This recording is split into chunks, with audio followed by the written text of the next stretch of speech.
चलिए स्टार्ट करते हैं। आज पढ़ रहे हैं करंट इलेक्ट्रिसिटी का लेक्चर नंबर 9। तो अब हम लोग स्टार्ट करने वाले हैं मेजरमेंट। लास्ट क्लास में क्या पढ़ा था?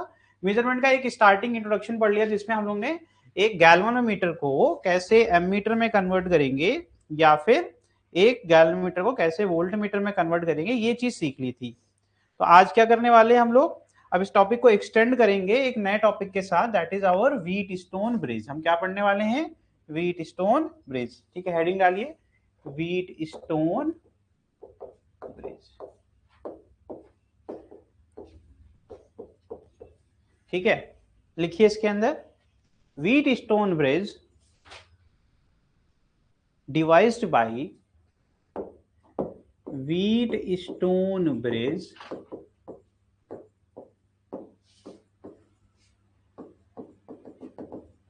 devised by Charles Wheatstone. Charles, scientist का नाम है चार्ल्स व्हीटस्टोन,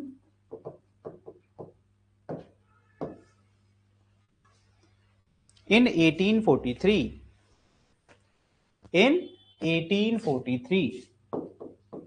थोड़ा सा हिस्ट्री के बारे में जानते रहिए, वैसे ऐसा कुछ एग्जाम में आएगा नहीं, लेकिन थोड़ा सा लिख दिया एक लाइन। देखिए, इट इज एन अरेंजमेंट। अब यहां से इसका कंस्ट्रक्शन है, it is N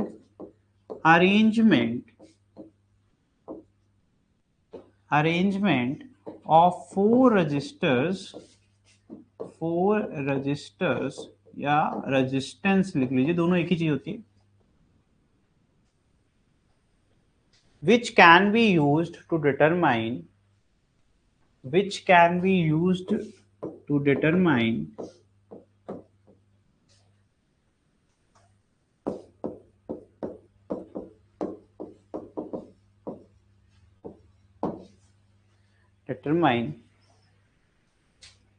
one of them in term of rest,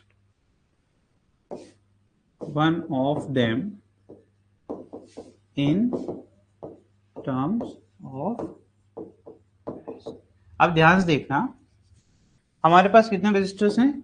4। हमने नेमिंग कर दी P, Q, R, S, है ना बेटा? ये 4 रेजिस्टेंस हो गए। ठीक है, इसमें से कोई एक आपको नहीं पता रहेगा, बाकी 3 पता रहेंगे। तो व्हीटस्टोन साहब ने क्या दिया, एक ऐसा हमें नियम दिया जिससे कि हम अगर कोई इन चारों में से एक पता नहीं है तो हम उसको वैल्यूज की निकाल सके, अगर हमें बाकी 3 पता है। ठीक है, ये पूरा थ्योरम इसी के बारे में है। ठीक है, तो इसके अरेंजमेंट कैसे उन्होंने करा, उन्होंने इस तरीके का एक स्ट्रक्चर बनाया जिसमें 2 पैरेलल ब्रांचेस बनाई। ध्यान से देखना, 2 पैरेलल ब्रांचेस में ऐसे क्यों नहीं बना रहा, उसका रीजन बता रहा हूँ, है ना। मैं इसको इस तरीके से ही इसलिए बना रहा हूँ क्योंकि मुझे बीच में स्पेस चाहिए, जबकि ये सिंपल 2 पैरेलल ब्रांचेस हैं और हर ब्रांच में 2 रजिस्टर्स हुए। ठीक है, 4 थे तो 2-2 करके लगा दिया, लेकिन हमने इसको इस तरीके से इसलिए रखा क्योंकि इनके बीच में मैं लगाने वाला हूं एक गैल्वेनोमीटर। क्या लगाऊंगा मैं? ठीक है, तो ये हो गया तुम्हारा टर्मिनल ए और ये टर्मिनल हो गया बी, ये हो गया तुम्हारा पी, ये हो गया क्यू, ये हो गया आर और ये हो गया। ठीक है, इसको थोड़ा सा ट्रायंगुलर बनाना आप लोग अपनी कॉपी में, जगह थोड़ा रुको, मैं दोबारा बना देता हूँ, सही से बनाना। ये एकदम ऐसा दिखता है कि आपका एक रेक्टेंगल है जिसमें 4 साइड्स हैं और उसको हम लोगों ने एक एंगल पर रखा है। ठीक है, इस तरीके से अब ज्यादा बेटर है। ठीक है, ये हो गया तुम्हारा व्हीटस्टोन ब्रिज। को बनाओ जरा।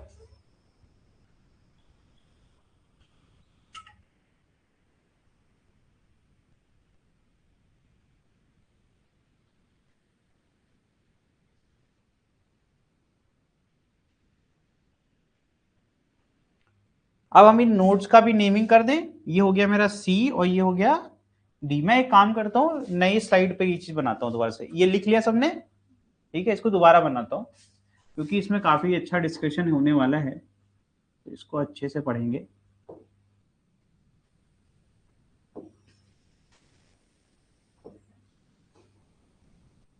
ठीक है, दिस इज आवर गैल्वेनोमीटर। अगर कोई बोले कि एरो क्या है, कहोगे सेंटर टैप गैल्वेनोमीटर। इसका असली मतलब सेंटर टैप गैल्वेनोमीटर या सेंटर जीरो भी बोलते हैं लोग। इसमें इसका डायग्राम बनाया भी था, मैं पहले भी बना चुका हूँ। यहाँ जीरो रहेगा, यहाँ बाकी रीडिंग्स रहेंगी, है ना, और ये बोथ साइड ऐसे रहेगा। ठीक, ऐसे इसीलिए हमेशा ये ऐसे बनाया जाता है।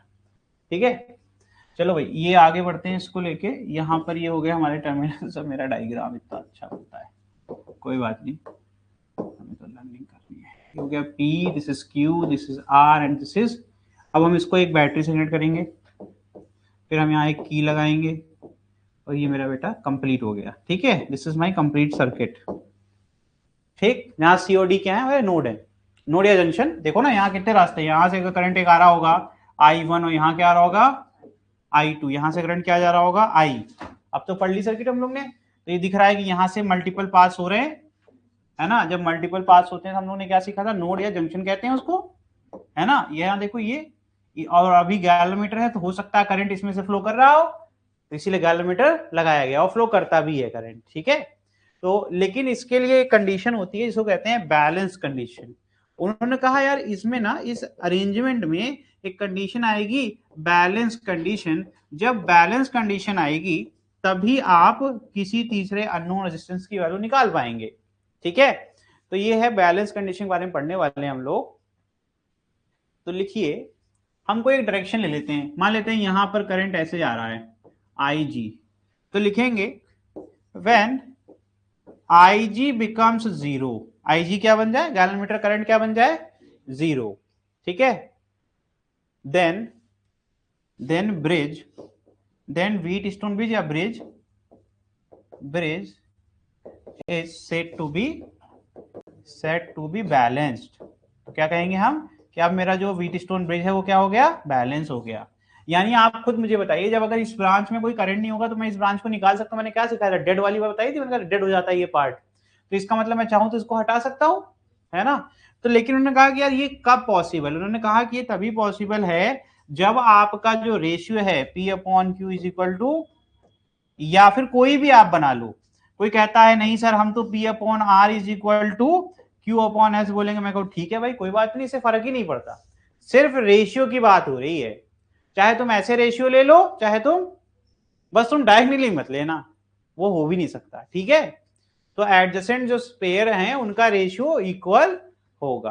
ठीक है, देखो एडजेसेंट वर्ड मैंने बोल दिया, एडजेसेंट क्यों बोला, क्योंकि एडजेसेंट हमेशा पड़ोसी ही होता है। तो P का पड़ोसी या तो ये हो सकता है या तो ये हो सकता है। P का पड़ोसी कभी ये हो सकता है क्या, तो कोई गलती से भी नहीं बना सकता है ना। तो will say adjacent ratio of resistance will be equal, है ना। यही है हमारी कंडीशन स्पेशली।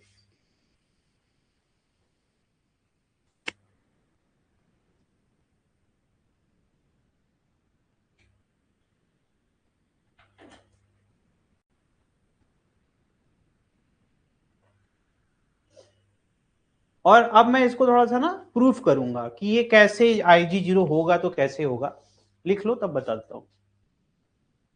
साइड चेंज करनी पड़ेगी, या मैं इधर कर दूं, क्या इधर कर दूं, एक्सप्लेनेशन कर दें नेक्स्ट टाइम।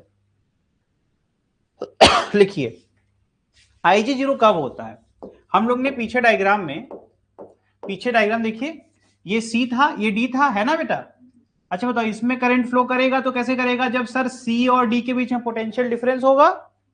क्या मैंने सही कहा, ये तो सबको पता है कि पोटेंशियल डिफरेंस नहीं होगा तब तक करंट फ्लो नहीं होगा, है ना। तो इसका मतलब है if IG is equal to zero means क्या हो जाएगा, VC is equal to VD, है ना, ऐसा ही कुछ रहा होगा। पोटेंशियल डिफरेंस इज जीरो, तो कहेंगे अगर VC minus VD is equal to what, zero, है ना। तो अगर मैं कह रहा हूं कि अगर ये चीज ऐसी नहीं है तो फिर क्या कंडीशंस होगी, मान लेते हैं if VC is greater than VD then current will flow from what, current कहां से C to D, यही तो होगा। तो ये कब पॉसिबल है, लिखिए इसमें when P/Q और R/S इनके बीच में इनइक्वालिटी आ जाएगी। तो लिखिए, तो यहां पर जब P/Q की वैल्यू क्या होगी, लेस देन होगी, P/Q is less than R/S, तो current will flow from what, C to D। और अगर current if VD is greater than VC, तो क्या हो जाएगा, इसी का जस्ट उल्टा हो जाएगा, है ना। तो current will flow from D2 और P upon Q is greater than, लिखिए सब,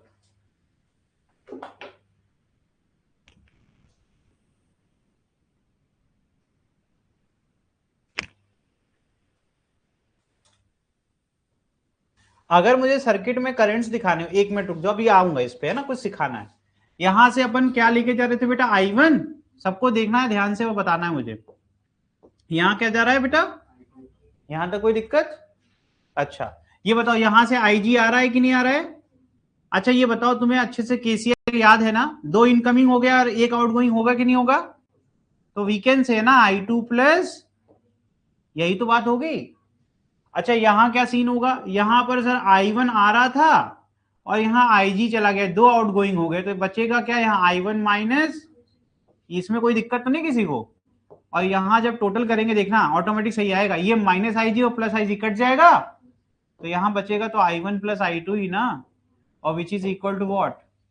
तो ये कभी कभी हम लोग ना गड़बड़ कर देते हैं इसमें, तो ये हो गया तेरा I1, देखो प्रूफ कर दिया, ये इनकमिंग 2 आउटगोइंग, ठीक है, वापस आया।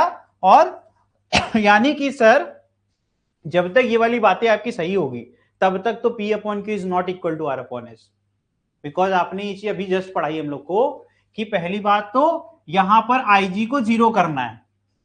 व्हीट स्टोन ब्रिज में यही सबसे इंपॉर्टेंट बात होती है, IG अगर 0 नहीं है तो हमारा काम तो होने नहीं वाला, तब तो ये पैरेलल ब्रांच की तरह काम करेगा। जब IG 0 हो जाएगा तो ये गैल्वेनोमीटर इसमें होके भी नहीं होगा, मतलब लगा तो रहेगा लेकिन करंट ही नहीं है, तो सारा करंट I1 का कहां चला जाएगा, इधर देखो ना, IG की वैल्यू 0 पुट करो, I1 हो गया, इधर क्या हो जाएगा I2, तो ये दोनों सीरीज में नहीं हो गए, ये दोनों सीरीज में नहीं हो गए, समझ में आया? तो इस तरीके से ये चीज समझनी है कि हमारा ये जो कंडीशन आ रही है क्यों आ रही है, जब ये बैलेंस कंडीशन नहीं है तभी आएगी, बैलेंस कंडीशन में तो ये आएगी नहीं, बैलेंस कंडीशन में क्या आएगी, ये वाली। तो ये लिख लीजिए, सर्किट अगर बनाई है तो उसमें करंट दिखा लीजिए अपने से, दिखाइए, देखिए गलत होता है तो बताइएगा।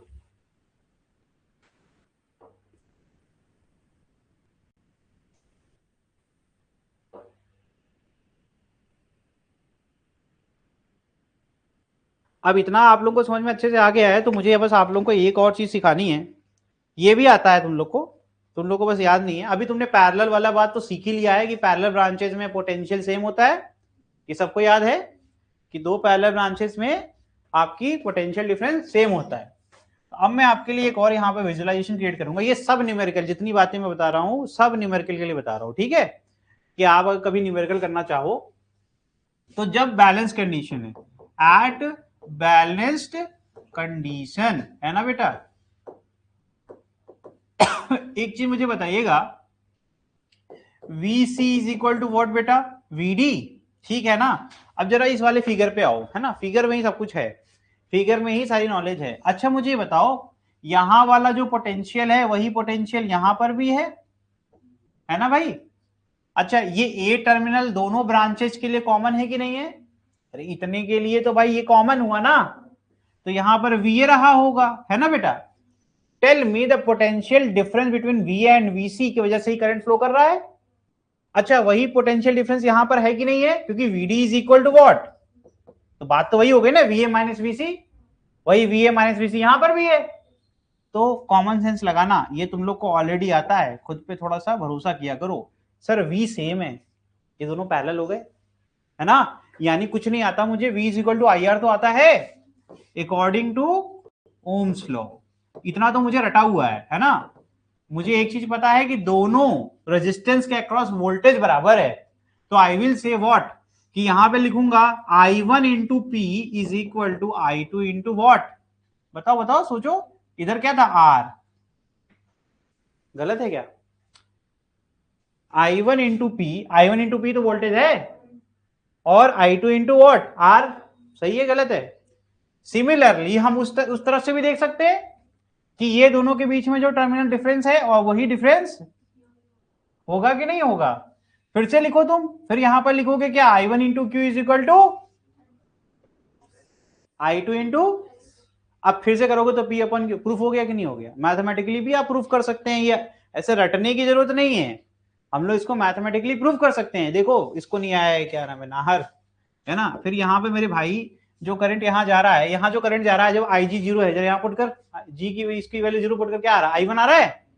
तो खुद बता, यहाँ VC है, ये दिख रहा है VC, ये VB कॉमन है, जैसे A कॉमन था वैसे इस लाइन और इस लाइन के लिए कॉमन है कि नहीं है। तो यहाँ पर VD और VC बराबर है कि नहीं है, तो इनके बीच का जो अंतर होगा वही अंतर यहाँ पर आएगा कि नहीं आएगा, तो वोल्टेज सेम रहेगा। तो फिर से ये वाली ब्रांच और इस वाली ब्रांच का वोल्टेज सेम हुआ कि नहीं हुआ। इसमें कौन सा करंट जा रहा है, जब IG 0 है तो I1 बचेगा ना, और यहाँ पे IG 0 पुट करेगा तो I2 बचेगा। तो ओम्स लॉ लगा, क्या होता है Ohm's law, V is equal to IR, है ना। तो I इंटू R क्या है तेरा, ये S ना, तो I2 into S is equal to I1 into Q होगा कि नहीं होगा।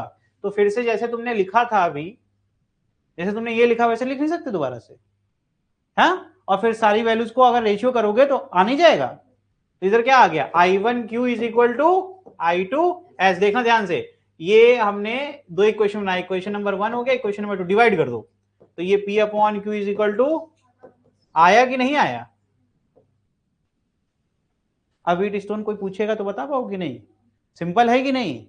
सिर्फ ये हम लोग सोच लेते हैं कि नहीं ये तो इम्पॉसिबल है, ये तुमने खुद से डेरिवेशन करा हुआ है, ये रहा तुम्हारा डेरिवेशन, और ये तुम रटते रहोगे कल तक, जबकि इसमें ऐसा कुछ नहीं जो तुम्हें पता नहीं, ठीक है।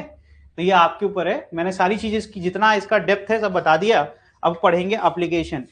आपका 2 ही टॉपिक बचा था, उसमें से एक टॉपिक खत्म हो गया क्लास का।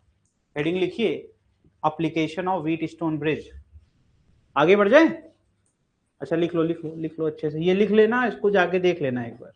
अच्छा इसमें मैंने काफी चीजें लिखी है, मैंने ये कैसे बनाया था ये नहीं लिखा हुआ है, तो वीडियो देख लेना, मैंने इसमें लिखा नहीं ना वो लाइन कि अब हम लोग कैसे चेक कर रहे हैं। तो यहाँ लिख लो बिटवीन, ऐसे लिख देता हूं, between terminal C and B, है ना। और क्या लिखेंगे इसमें, एंड P एंड B, है ना, CB के बीच में और DB के बीच में। तो CB से हमें ये मिला और DB से हमें ये मिला। और ऊपर वाले में चाहो तो लिख लो,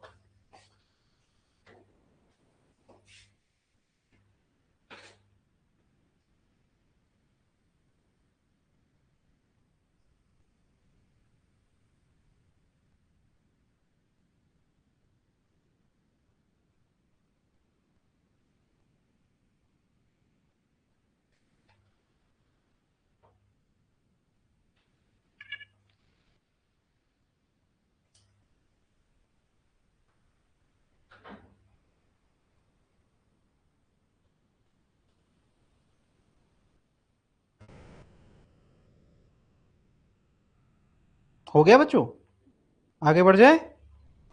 चलो अब देखो, जो तुमने सीखा ना इतना आसान है, तुम तुरंत कर लोगे। व्हीटस्टोन ब्रिज इतना आसान है, बस तुम्हें क्या याद रखना है, P upon Q is equal to, ठीक है। और एग्जाम के लिए रटने की ट्रिक जो लोग कहते हैं, एक टर्मिनल बनाना, ठीक है, कोई भी एक टर्मिनल ले लो, ए ले लो, तुम चाहे यहां पर जो लिखने का मन करे लिख दो, P लिख दो, यहां तुम्हारा जो मन करे लिख दो, यहां जो भी तुमने लिखा है वहीं से डिसाइड होगा। मान लो किसी बच्चे ने गलती से S लिख दिया, तो डरने की कोई बात नहीं है, इसके बाद तुम क्या लिखोगे, R लिखोगे, और यहां जो बचेगा वो क्या आ जाएगा, क्यों लिख दो। किसी ने ऐसे लिख दिया तो मैं उसके लिए बता रहा हूं, कोई सब कुछ भूल गया है और ऐसे लिख के चल, लेकिन एक बात मत भूलना, सिर्फ पड़ोसी का ही रेशियो ले सकते हैं, ये भूल जाओगे तब तो कुछ नहीं हो सकता। यानी पड़ोसी क्या, कोई भी एक पकड़ लो, इसको पकड़ लो, इसको पकड़ लो, चाहे कहीं से शुरू करो तुम। मान लो किसी बच्चे ने कहा नहीं मैं यहां शुरू करूंगा, तो इसके 2 ही पड़ोसी हैं, एक ये है और एक, तो ये क्या करेगा, या तो वो क्या करेगा Q अपॉन R कर देगा, या तो वो Q अपॉन, है ना, तो यही तो कर सकता है।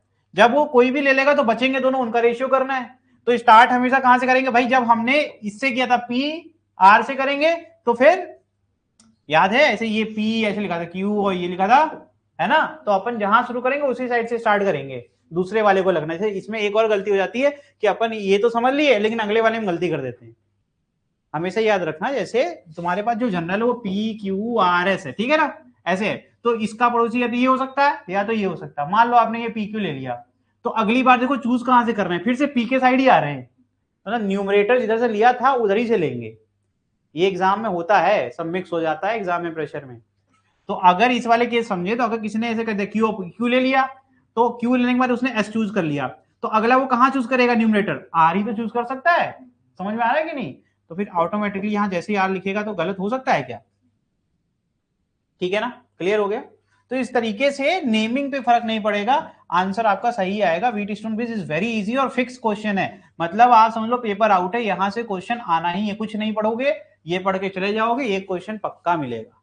ठीक है, तो एक तरीके से फिक्स क्वेश्चन है, तो इसको हम लोग अच्छे से पढ़ेंगे। अब मैं यहां बस लिखूंगा एप्लीकेशन, क्योंकि मैंने आपको डिक्टेट कर दिया। एप्लीकेशन में पहला होता है मीटर ब्रिज। ठीक है, मीटर ब्रिज। मीटर ब्रिज क्या करता है, किसी भी अननोन वायर का रेजिस्टेंस निकालना हो तो मीटर ब्रिज का इस्तेमाल होता है। ठीक है, यहां लिखिए used to find resistance of unknown, कोई भी वायर है उसका हमें कुछ नहीं पता है ना, हमें कोई भी उस वायर का कुछ नहीं पता, हमें उसका टाइप नहीं पता, मटेरियल नहीं पता, कुछ नहीं पता, बस हमें किसी ने क्या किया, ऐसे छुपा के लेकर के आया और तार पकड़ा दिया। तो इस तार का मुझे रेजिस्टेंस निकालने कहेगा कोई, तो मैं निकाल सकता हूं यूजिंग व्हीटस्टोन ब्रिज। मैं यही दिखाऊंगा आज तुमको। ठीक है, कि तुम्हें कोई इंफॉर्मेशन नहीं है, ना तुम्हें लेंथ पता है, ना तुम्हें एरिया पता है, ना तुमको पता है वो कॉपर का है कि भाई आयरन का है, कुछ नहीं पता है, लेकिन फिर भी हम लोग उसका रेजिस्टेंस निकाल पाएंगे यूजिंग दिस मीटर ब्रिज। ठीक है, चलिए आगे इसमें लिखिए, लिखिए लेट अ वायर एसी, लिखिए ये हमारा, ये अपरेटस का पार्ट है, मतलब ये हमारे इक्विपमेंट का पार्ट है, ये हमें पता रहेगा। ये तुमने जैसे कोई मीटर ब्रिज बनाएगा, मैं उस वायर की बात नहीं कर रहा हूं, जब मैं ये बोलूंगा डिक्टेट करूंगा तो मैं उस वायर की बात नहीं कर रहा हूं जिसका रेजिस्टेंस निकालना है। हम ये हमारा जो सेटअप है उसमें एक तार लगता है, वो तार हमें पता रहेगा, वो मेरा तार है, मैं लेके आऊंगा अपने वहां से। ठीक है, लिखिए यहाँ पर एक पहले डायग्राम डालो, मैं छोटा लिखवा देता हूँ, चलो लिखो इसको एकदम सिंपल तरीके से लिखो।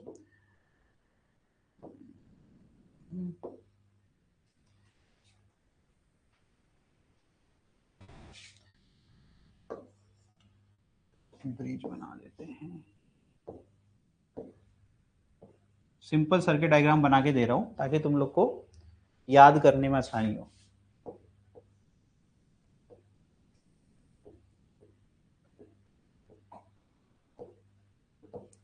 यहां पर क्या होता है, रेजिस्टेंस बैंक। ठीक है, या फिर यहां पर क्या हो सकता है, रियोस्टेट। रियोस्टेट जाके जिसको नहीं पता गूगल करना, रियोस्टेट कुछ नहीं होता है, एक आपने अगर गए होगे कभी लैब में, एक सिलिंड्रिकल ऐसे बार होती है, उस पे तार लपेटा होता है ना, इस तरीके से। और यहां पर ये स्टैंड है इसका, इस तरीके से दिखता है, ये थोड़ा ऐसे टेढ़ा हो गया। आप करते कुछ नहीं है, ऊपर एक ऐसे स्लाइडर लगा होता है, इसको जॉकी कहते हैं। क्या कहते हैं, यहाँ पर ऐसे इस तरीके से कनेक्टेड होता है, यहाँ से एक वायर जाता है, एक वायर आपका ऑलरेडी कनेक्टेड होता है, ये आपका मान लो करंट यहां से इंटर कर रहा है। अब मेरी बात सुनना, ओम्स लॉ पढ़ा था ना, ओम्स लॉ में क्या सीखा था कि अगर रेजिस्टेंस बढ़ाना है तो लंबाई बढ़ा दो तार की, है ना। तो हमारे पास इसमें जो तार लपेटा उसकी मोटाई फिक्स है, हम कर क्या रहे हैं, देखो यहां तक तार जा रहा है, ठीक है, मान लो ये 100 मीटर का तार लपेटा है। ठीक, अब हमने यहां से यहां तक कह रहे हैं, यहां से मान लो यहां तक 50 मीटर है, क्या है 50 मीटर है। अब ये करता क्या है, ये जॉकी यहां से आगे पीछे हो सकता है। जॉकी क्या होता है, ये यहां से करंट को पास कराने के लिए है, लेकिन जहां टच हो जाएगा उसके बाद का वायर ओपन सर्किट हो गया कि नहीं हो गया। अरे भाई करंट इधर से आ रहा था, तुमने बीच से ही रास्ता दे दिया, तो वो आगे जाएगा क्या, नहीं जाएगा ना। तो तुमने कुछ सीखा, हम करते क्या है, सर्किट को बिना क्लोज किए, मतलब चालू सर्किट में बस इसको आगे पीछे करेंगे तो लंबाई बढ़ेगी घटेगी, और जब लंबाई बढ़ेगी तो रेजिस्टेंस बढ़ जाएगा, और रेजिस्टेंस सर्किट में बढ़ता है तो करंट घटता है। I is equal to V, Ohm's law, V is equal to I R, I is equal to V upon R. जब आर की वैल्यू बढ़ाएंगे तो करंट की वैल्यू घटेगी। तो ये क्या तरीका है, ये सर वो तरीका है जिससे कि हम सर्किट के अंदर करंट को वेरी कराते हैं बिना सर्किट को क्लोज किए। यही सेम काम रेजिस्टेंस बैंक भी करता है। दोनों का उद्देश्य यही है कि करंट कंट्रोल करना। सर्किट में अगर मान लो मेरे सर्किट में 10 एम्पियर है, मैं चाहता हूं कि सर्किट स्विच ऑफ नहीं करूंगा, मैं चाहता हूं चालू ही सर्किट रहे, लेकिन मैं करंट को 8 एम्पियर कर दूं। तो मैं क्या करूंगा बदमाशी, मैं जाऊंगा रियोस्टेट या रेजिस्टेंस बैंक में, रेजिस्टेंस की वैल्यू बढ़ा दूंगा। कैसे बढ़ाऊंगा, मैंने सिखाया, स्लाइड कर दूंगा। ठीक है, या तो ये रहेगा, तो इसमें क्या होता है टर्मिनल्स होते हैं, मैं एक और रेजिस्टेंस ऐड कर दूंगा। ठीक है, तो बिना सर्किट बंद हुए मेरा करंट आराम से 8 एम्पियर हो गया। समझ में आ रहा है? तो इनका काम कोई पूछे, कल कोई पूछेगा कि जैसे किसी एक नंबर क्वेश्चन आ गया, ऐसे ऐसे ही क्वेश्चन जनरली वाई में पूछ दिया कि भाई what is use of resistance bank या रियोस्टेट, इतनी बेसिक जानकारी होनी चाहिए। कहोगे कि it is use to control the current in live circuit, in live circuit, चालू सर्किट में करंट को कंट्रोल करने के लिए ये इस्तेमाल किया जाता है। समझ में आ रहा है? और ये करता क्या है, इट इंक्रीजेस और decreases the value of resistance in circuit, या तो ये बढ़ाएगा या तो घटा देगा, घटाएगा तो करंट बढ़ जाएगा और बढ़ाएगा तो घट जाएगा। वेरी सिंपल, ठीक है ना? तो भाई ये इसका एक हिस्सा होता है रेजिस्टेंस बैंक। ठीक, ये टर्मिनल क्या है, इसी प्रकार से यहां पर भी ऐसे बनेगा। यहां पर इसका काम क्या है, यहां पर हम अननोन रेजिस्टेंस लगाएंगे, है ना? ये हमारा रेजिस्टेंस हमको नहीं पता, है ना? Unknown resistance. मैं ये मिटा रहा हूं रियोस्टेट का फिगर, इसकी अब हमें जरूरत नहीं है। ध्यान से देखिएगा, अब हमने ये इसकी भी जरूरत नहीं। पहला क्या है, मैं आपको दिखा दे रहा हूं, पी और क्यू पहचानना। जैसे पहला ये मिल गया तुझे, ठीक है? उसके बाद सीरीज में लगना चाहिए था, सीरीज में लगाया कि नहीं लगाया, तुम देख ही नहीं पा रहे हो। व्हीट स्टोन में सीरीज में लगा हुआ था भाई, एक ब्रांच में 2 रजिस्टर थे, बीच में तो गैलोमीटर था ना। तो ये दिख गए तुम्हें? अब दिखाता हूं तुमको बाकी के कहां हैं। यहां से हम क्या करते हैं, एक सिंगल वायर लेते हैं 1 मीटर का, यही है मेरा ए और ये है मेरा सी। इसको एसी वायर बोलने वाला हूं मैं अपने डिस्क्रिप्शन में, तो मैं यहां लिख देता हूं, ये हो गया ए और सी। इसकी लंबाई पता कि नहीं, ये फिक्स है, ये 1 मीटर है। कितना? ये 1 मीटर लंबा तार है। 1 मीटर में कितने सेंटीमीटर? 100 सेंटीमीटर। समझ में आ रहा है? ये फिक्स इसका पैरामीटर है। अब मैं करूंगा क्या, अभी मैं तुम्हें रियोस्टेट क्यों सिखाया पता है तुमको? क्योंकि रियोस्टेट जो मैं सिखा रहा हूं ना, वही तो सारा खेल करेगा। ये हो गया मेरा गैल्वेनोमीटर। क्या हो गया? वो सीधा कर लीजिएगा प्लीज, अपने डायग्राम में, डायग्राम बना लीजिए साथ साथ में, इसको ऐसे स्ट्रेट कर दीजिएगा। ये मेरा गैल्वेनोमीटर है। और अब मैं यहां पर लगाऊंगा एक जॉकी। मैं क्या लगाऊंगा? जॉकी। ये है मेरा जॉकी। जॉकी का काम क्या होता है? सर, सर्किट को बिना बंद किए आप आगे पीछे कर सकते हैं, यानी रेजिस्टेंस की वैल्यू वेरी करेगी। अब मैं चाहूंगा कि सबने अगर बना लिया हो तो मेरी एक बात ध्यान से सुनेंगे, क्योंकि अब यहीं से मैं आपको मैच करवाऊंगा। व्हीट स्टोन आपको नहीं दिखेगा, मैं दिखा रहा हूं। व्हीट स्टोन आपको बगल में बना लीजिए, अगर आपको रफ डायग्राम बनाने आता है तो फटाफट आप ये बना लीजिए, क्योंकि यहां से ही दिक्कत होती है। कई लोगों को दिखता नहीं है, सर ये कहां से व्हीट स्टोन हो गया, ये तो एक तार है सिर्फ, है ना? ये तो एक सिंपल सा तार है और आप कह रहे हो व्हीट स्टोन है। मैं दिखाता हूँ व्हीट स्टोन आपको, बहुत ही आसान है। बैटरी जिसको जो मिस कर रहा है बैटरी को, लो भाई बैटरी भी लगा देते हैं। बैटरी चाहे तुम यहां से लगा लो, चाहे तुम यहां से लगा लो, इट डजेंट मैटर, है ना? तुम यहां से लगा लो ऐसे करके। ये रही तुम्हारी बैटरी और ये रहा तुम्हारा की टू कंट्रोल द सर्किट। ठीक बेटा, अब मैं आपको एक एक चीज मैच करवाऊंगा, अब आराम आराम से मैच करना। चलो देखो, ये पी हो गया, इज दिस माई पी? ठीक है, ये मेरा क्यू हो गया कि नहीं हो गया? पी क्यू तो सबको दिख जाता है। अब तुम्हें आरएस दिखाता हूं। तुम्हें गैलोमीटर याद है? गैलोमीटर ऐसे लगता था, है ना? अब मैं इसका नाम लिख दूं वापस से। ये क्या था हमारा? सी था कि क्या लिया था मैंने? ये ए भी था ना, वो सी था। ये हो गया मेरा बेटा सी, है ना? और ये क्या हो गया? सब लोग इसी से मैच कराना ना, जरा सा भी एफर्ट नहीं लगाना है, उससे इसको मैच कराना है। ठीक है, मान लीजिए बेटा अगर मैंने जॉकी यहां रखा और यहां से यहां तक की उसकी दूरी कितनी है बेटा? एल सेंटीमीटर ले लेता हूं। ठीक है, कोई दिक्कत नहीं। तो बचेगा क्या? 100 माइनस एल, 100 माइनस। अच्छा तुम्हें ये दिख रहा है, ये जो जॉकी है, ये तो जॉकी है, जॉकी यहां पर, क्या तुम्हें ये नोड जैसा दिख रहा है? देखो कैसे दिखाता हूं। यहां से करंट इंटर करेगा, उसका 2 ऑप्शन है, एक तो ये रास्ता है और एक तो यहां से I1 गया होगा, तो यहां से, सही है, और यहां से IG आ रहा होगा, या I1 यहां से जा रहा होगा। सिर्फ करंट तुमको विजुअलाइज करा सकता है। अगर तुम सोचो कि तुम देख के समझ लोगे तो इम्पॉसिबल है। तुम्हें प्रैक्टिस क्या करनी है, अगर जैसे बच्चे गलती क्या करते हैं, रटने के चक्कर में ये नहीं करते, उनको लगता है इसकी क्या जरूरत है। आप इस पे ध्यान दीजिए ज्यादा, आपको बाकी सारे ऑटोमेटिक आ जाएंगे। देखिए यहाँ हम लोग जो भी सीख पाए उसका कारण सिर्फ करंट था, क्योंकि करंट से आपको IG दिख रहा था, I1 माइनस IG दिख रहा, समझ रहे हो ना? तो मैं इसी से आपको, आप याद क्या करना, अगर आपको याद करना है तो देखो सर P में I1 रहेगा और यहाँ पे R में क्या रहेगा? I2, है ना? इतना याद कर सकते हैं ना। इससे फायदा क्या होगा, अभी मैं आपको दिखाता हूँ फायदा आपका। ये देखो यहाँ क्या लिख दूंगा मैं? I1 लिख सकता हूँ क्या? ठीक है, मुझे आर नहीं दिख रहा है लेकिन मुझे I2 दिख रहा है, यानी मुझे हिंट मिल रहा है कुछ कुछ। तो अब देखो I2 जा कहां तक सकता है सर, I2 यहां भी जा पा रहा है, I2 यहां पर आके फंस रहा है क्योंकि यहां से उसको दो दो रास्ते मिल रहे हैं। दिख रहा है कि नहीं दिख रहा है? अब ध्यान से, इधर से अगर IG आ रहा होगा सर, क्योंकि आपने सिखाया था गैलोमीटर में IG होता है ना, IG हो गया, और यहां से सर देखिए I1 आ रहा था, लेकिन यहां से एक IG यहां चला गया तो बचा हुआ ही तो यहां जा पाएगा, तो यहां क्या आ गया, अब तो पहचान लोगे भाई करंट से कितना फायदा हो गया। I1 माइनस IG गया, मतलब कंफर्म हो गया कि वो Q है, कंफर्म हो गया। अब देखो R के अंदर, देखो R के अंदर जो करंट चल रहा था वो कौन सा चल रहा था, I2 ही चल रहा था ना भाई। ध्यान से देखो यहां से यहां तक क्या गया, I2, यानी ये वाला हिस्सा R हुआ कि नहीं हुआ। अब तुमको क्या अभी भी दिख रहा है, अरे बेटे जो तार होता है वही तो रजिस्टर होता है। रजिस्टर किसकी प्रॉपर्टी होती है, कंडक्टर की प्रॉपर्टी होती है।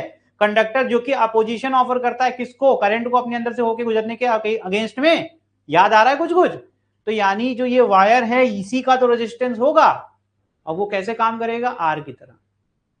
ये कैसे काम करेगा, ये वाले हिस्से का जो इतनी एल लेंथ का जो वायर है, तो हमारे पास जिसको फॉर्मूला नहीं आता, कहेंगे सर आपका वायर है तो आपको मटेरियल पता होगा, मैं कहूंगा हाँ ये पता, ये बता दूंगा।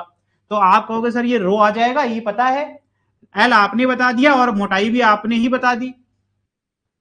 समझ में आ रहा है कि नहीं आ रहा है?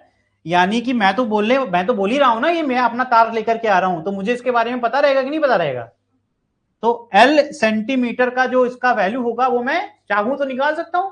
सिर्फ आपको, और मैं सिखाऊंगा भी कि हमें निकालनी भी नहीं पड़ेगी, मजेदार बात बता रहा हूं, तुम्हें निकालनी भी नहीं पड़ेगी। मैं ऐसा तुम्हें सिखाऊंगा कि तुम्हें ये बिल्कुल नहीं निकालना है, ठीक है। अच्छा ये बताओ, क्या ये ओम्स लॉ से मैंने सही लिखा, वैल्यू सही लिखी इसकी। अब ये बताओ ये वाला क्या है, यहाँ पे करंट मैच कराओ, करंट मैच कराओ भाई, सब लोग बताएंगे। यहां से IG आ रहा था, यहां से I2 आ रहा था, यहाँ क्या जाएगा बेटा, माइनस क्यों कर रहे हो मेरे भाई, इनकमिंग करंट है, आउटगोइंग को जाना है ना, प्लस हो जाएगा, प्लस वाला मैच कराओ जरा फिर से, ये सर्किट जिसको याद रहेगी वो मैच करा लेगा, एस लिख देगा वो सीधे, यानी क्या आ गया यहाँ पर एस, यानी ये हिस्सा क्या है एस। फिर से ओम्स लॉ लगाएंगे तो एस की वैल्यू कितनी रही होगी, मटेरियल तो सेम ही है, लेंथ घट गई 100 माइनस, और नीचे क्या आ गया, ठीक। अब ध्यान देखना यहां जादू होने वाला है, तो मैं कहूंगा एट बैलेंस्ड कंडीशन, जैसे ही बैलेंस कंडीशन हुई तो मैं कह दूंगा IG हो गया बेटा 0। क्या मैंने कुछ गलत किया, ठीक है। मैं यहां लिख दे रहा हूं अकॉर्डिंग टू ओम्स लॉ, है ना, अकॉर्डिंग टू ओम्स एक्सपेरिमेंट, ये इसकी सही डिस्क्रिप्शन होगा। ओम्स एक्सपेरिमेंट में तो पाया गया था ये, तो ये हो गया ये पार्ट 1, ये हो गया क्योंकि हम लोग उधर से आ रहे थे, तो ये पार्ट 1 हो गया, ये हो गया तुम्हारा पार्ट, ठीक भाई। नोट्स के लिए यहां से करते हुए आना, इधर से आना, ये लिखना, फिर ये, ठीक। अब डेरिवेशन खत्म होने वाला है, तो तुम मुझे बताओ P upon Q is equal to R upon S, ठीक। और जिनको डर लगता है उन बच्चों के लिए मैंने कहा ये AC मैंने नाम दिया, तो तुम यहाँ पे कुछ नाम दे देना, यहाँ नाम तो दिया जा सकता है, ये क्या होगा C, और ये क्या होगा, तुम यहाँ पर AD ले लेना, जिसको R से दिक्कत है वो AD ले लेगा, और फिर रिमेनिंग के लिए क्या ले लोगे तुम, वहां से CD, वहां भी C लिखा है, यहाँ भी C लिखा है, चेंज करो यार, है ना, ये नाम ही चेंज कर दो, चलो हटाओ इसको, नहीं लेता मैं, कुछ और ले लूंगा। तो यहां पर हम लोग का ये A था, और ये क्या है मेरा B, चलो यही ले लो, तो यही B वाला तो यहाँ आएगा, तो हो जाएगा BD और ये हो जाएगा AD, ठीक भाई, जिनको नहीं आ रहा उनके लिए। चलो अब मुझे बताओ, वैल्यू पुट करो जरा, आप देख करके वैल्यू पुट करना, है ना, सब आपकी वैल्यू पुट करूंगा मैं। जब P मुझे नोन है, जरा RS की वैल्यू पुट करना बेटा, मुझे Q नहीं पता, मुझे P पता है ऑलरेडी। R की वैल्यू पुट करो उठा के यहां से, रो L अपॉन, अच्छा S की वैल्यू पुट करो जरा,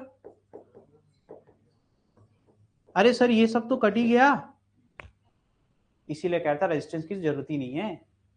तुम बस क्या करोगे एक्सपेरिमेंट में, तुम बस जॉकी को ऐसे ऐसे करोगे और लेंथ मेजर कर लोगे, कितने लेंथ पे रुका। तुम क्या करोगे, तुम ढूंढोगे वो जगह जहां पर करंट 0 होता है।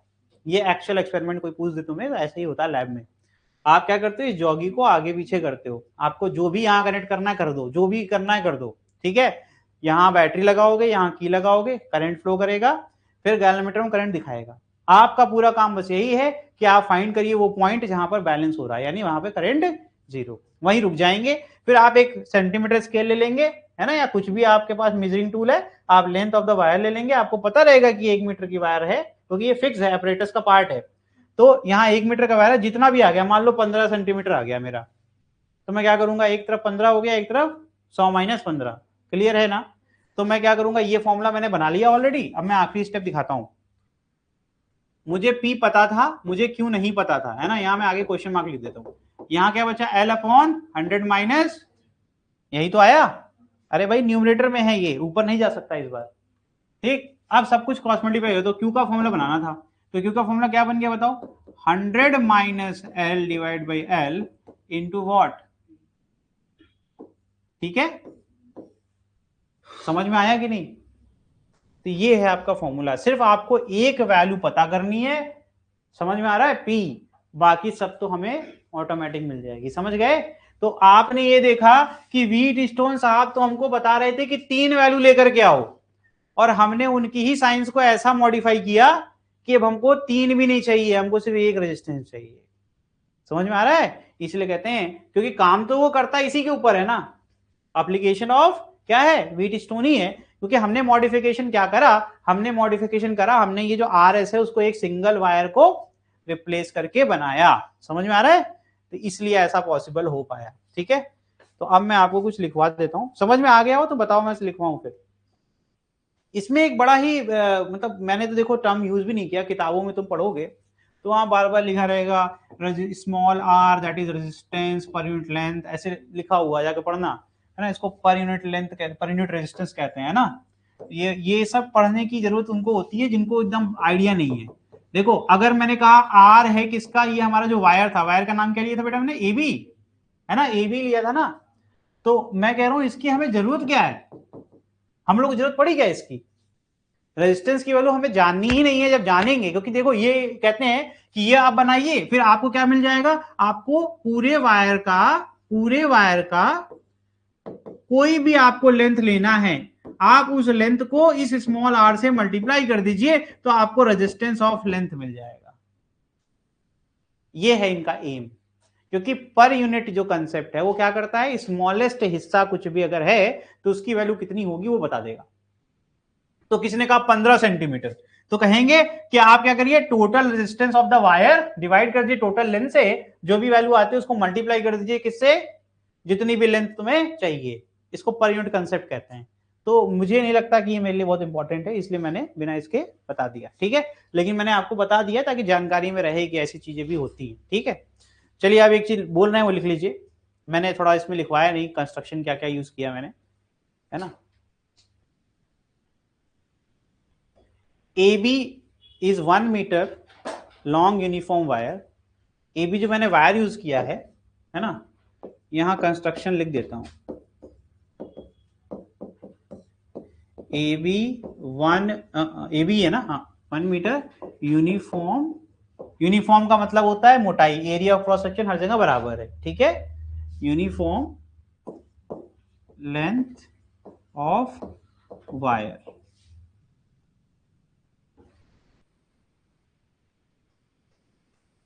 कॉमा देके, RB is resistance box,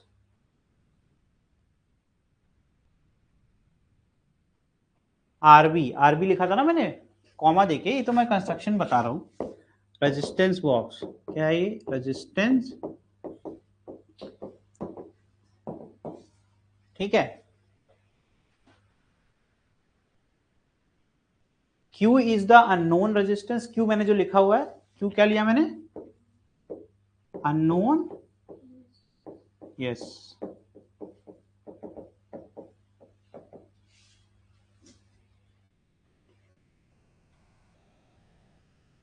full stop के बाद लिखिएगा, a cell is connected across 1 metre long wire, battery की बात कर रहा हूं, a cell is connected across 1 metre long wire, है ना, and galvanometer is connected between, and galvanometer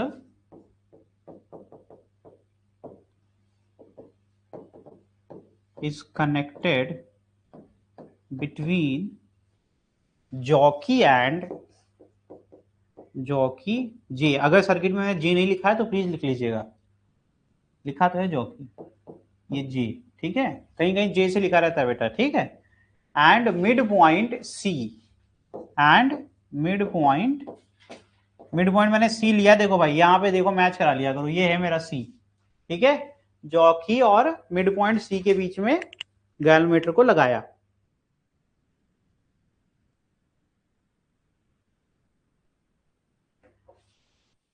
मैंने बैलेंस पॉइंट का कोई नाम नहीं दिया, उसको डी दिया हुआ है ना। Let balance point to find the unknown resistance, देखो यहां टू फाइंड, ना मैं यहां वर्किंग बता रहा हूँ, कंस्ट्रक्शन खत्म हो गया, वर्किंग बता रहा हूँ इसी में लिखा, to find the unknown resistance Q, let D is balance point, D is balanced point, है ना। अब उसमें ब्रैकेट लिख लेना, पॉइंट एट विच, ब्रैकेट में एक्सप्लेनेशन है, point at which IG becomes 0, point at which IG becomes 0, ठीक बेटा। ये मैंने ब्रैकेट में एक्सप्लेन भी कर दिया कि बैलेंस पॉइंट क्या है, ठीक है। Then according to wheat stone,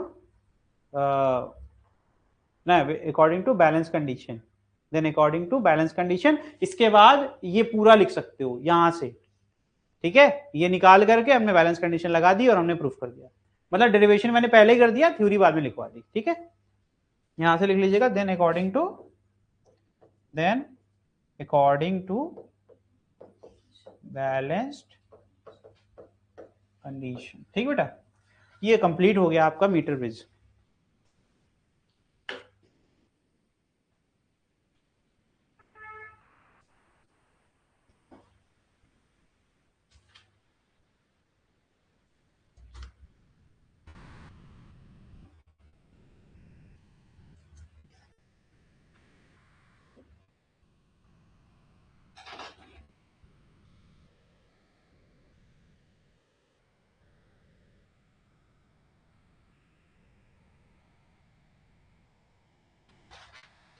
heading लिखिए पोटेंशियोमीटर, चैप्टर खत्म हो गया तुम्हारा, पोटेंशियोमीटर लिखिए।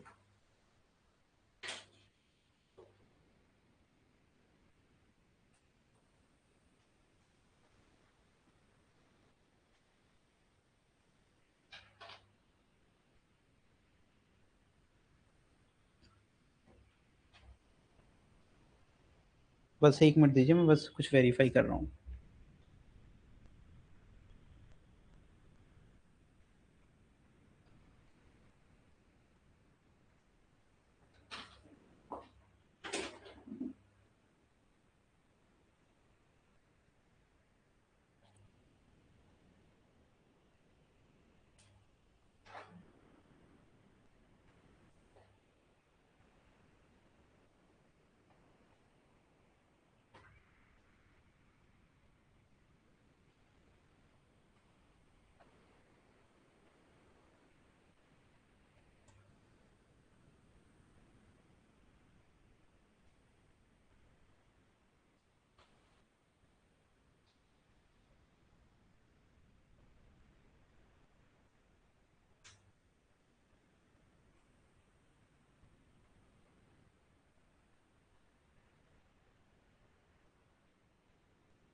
चलो जरा वो लिखो, कोई एक क्वेश्चन तब तक लिखो, ये सॉल्व करो तब तक।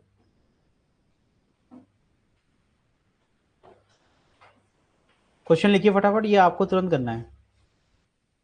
लेट अ मीटर विज एक्सपेरिमेंट, लेट अ मीटर विज experiment, let a meter bridge experiment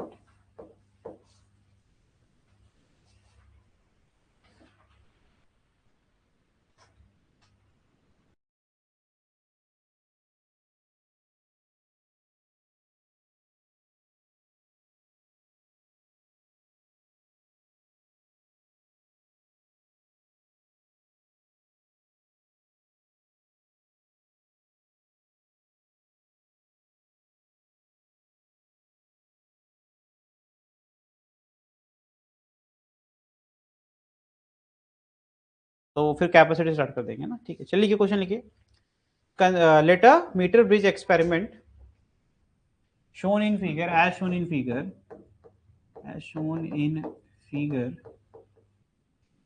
figure में क्या दिया गया है, कुछ नहीं, इस तरीके से एक बना हुआ है बॉक्स, दूसरा बॉक्स ऐसे बना हुआ है, ठीक है। फिर ये एक वायर है और इस तरीके से यहाँ एक गैल्वेमीटर लगा हुआ दिख रहा है। बहुत ही बेसिक डायग्राम दिया गया है।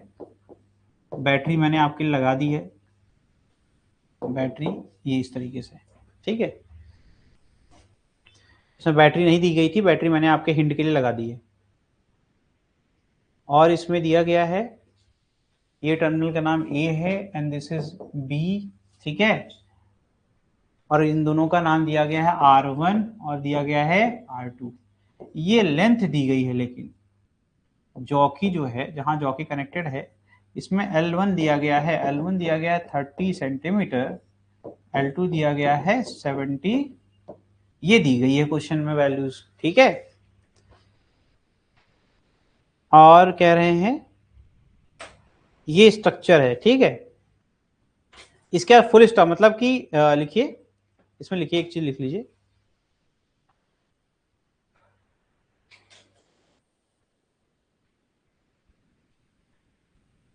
चलो पूरा लिखवा देता हूँ, लिखिए। When resistance in the two gaps are R1 and R2, ये पूरा लिखवा देता हूँ क्योंकि मैं शॉर्ट करने की कोशिश कर रहा था लेकिन उससे कुछ खराब हो जाता। व्हेन, लिखिए, when resistance in the two gaps, resistance in the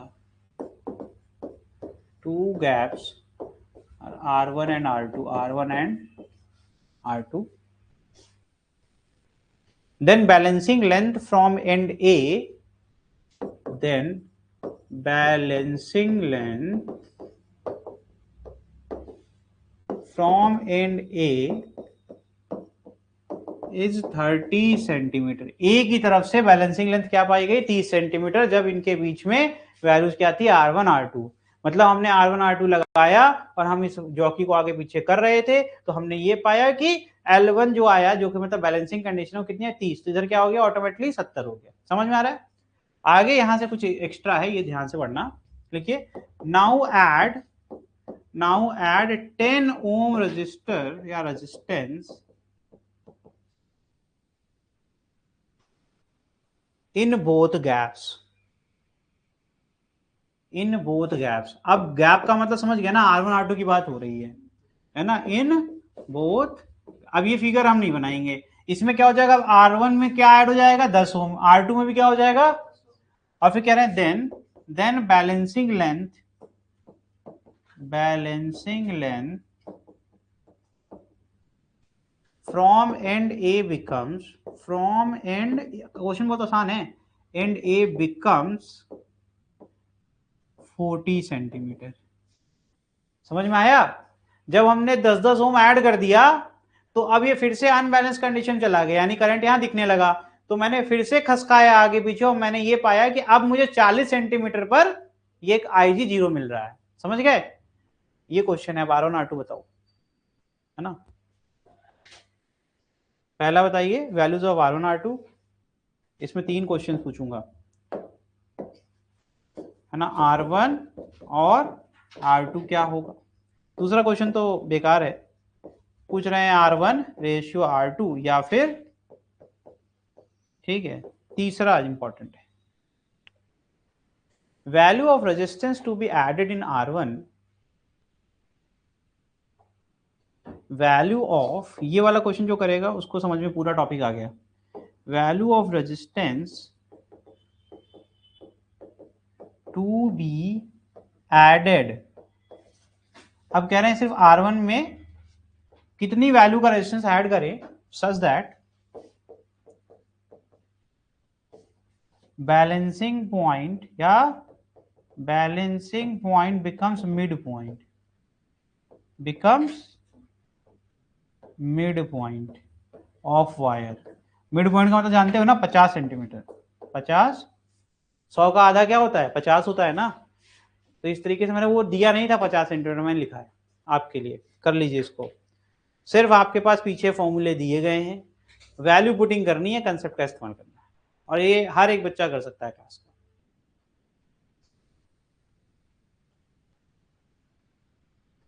चलो ए ऑप्शन निकालने में कुछ लोगों को दिक्कत हो भी सकती है, लेकिन बी ऑप्शन तो निकालने में तो बिल्कुल दिक्कत नहीं होगी, क्योंकि रेशियो निकालना है हमें, कोई एक वैल्यू निकालनी है, और रेशियो निकालने के लिए तो पीछे फॉर्मूला लिखा पड़ा है, जस्ट बैलेंस कंडीशन पढ़ के आए मीटर विच की।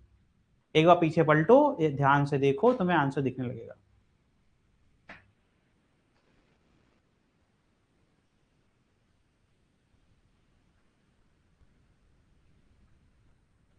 हाँ मैं कुछ कर रहा था।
कोई कर रहा है या मैं करूं फटाफट?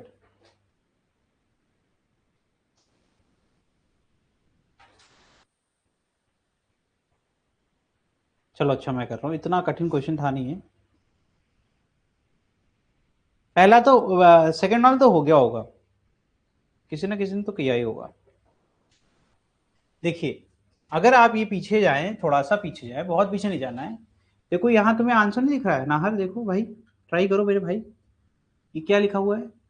ये पी तेरा रेजिस्टेंस बैंक था, क्यों अननोन था, ये क्या लिखा हुआ है? एल और 100 माइनस एल। अगर तुझे एक एल पता है तो ये 30 है, तो ये 70 है।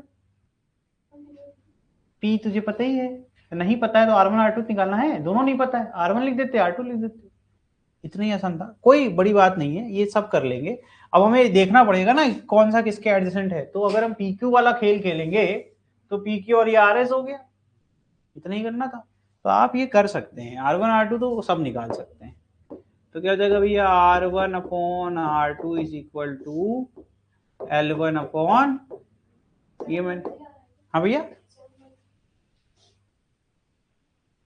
7/3 3/7 आएगा। 3/7 आएगा ना। अरे R1 के सामने L1 जाएगा ना भाई, वहां अभी तो बताया मैंने, इधर देखो, ये अगर R1 P है वो Q हो गया, तो R1 अपॉन R2 PQ हो गया। तो वही गलती कर दी, देखो वही गलती कर दी ना इसने जो बोला था मैंने, देख लो, यही इसीलिए कहते हैं सुना करो ध्यान से, ये गलती एग्जाम में आप भी करेंगे, ये कोई नई बात नहीं है। हमने कहा था ये गलती होगी, देखो PQ, फिर अगला चूज करने यहाँ आना था, इसने यहाँ चूज कर लिया, है ना। डायगनली नहीं हो गया, मैंने कहा डायगनली होने से पड़ोसी लेना है बस ये देखो ये गलतियां ऐसी होती हैं। अभी मैंने बोला ही था और आंसर इन्होंने दे दिया 3/30/70 यानी आ गया 3 एक क्वेश्चन तो यही खत्म हो गया। किसी ने कह दिया तुमसे, मैंने और पे भी एक क्वेश्चन दिया था R2 अपॉन, तो जिसने ये निकाल लिया तो वो ये नहीं निकाल लेगा, है ना बेटा, ये खत्म हो गया।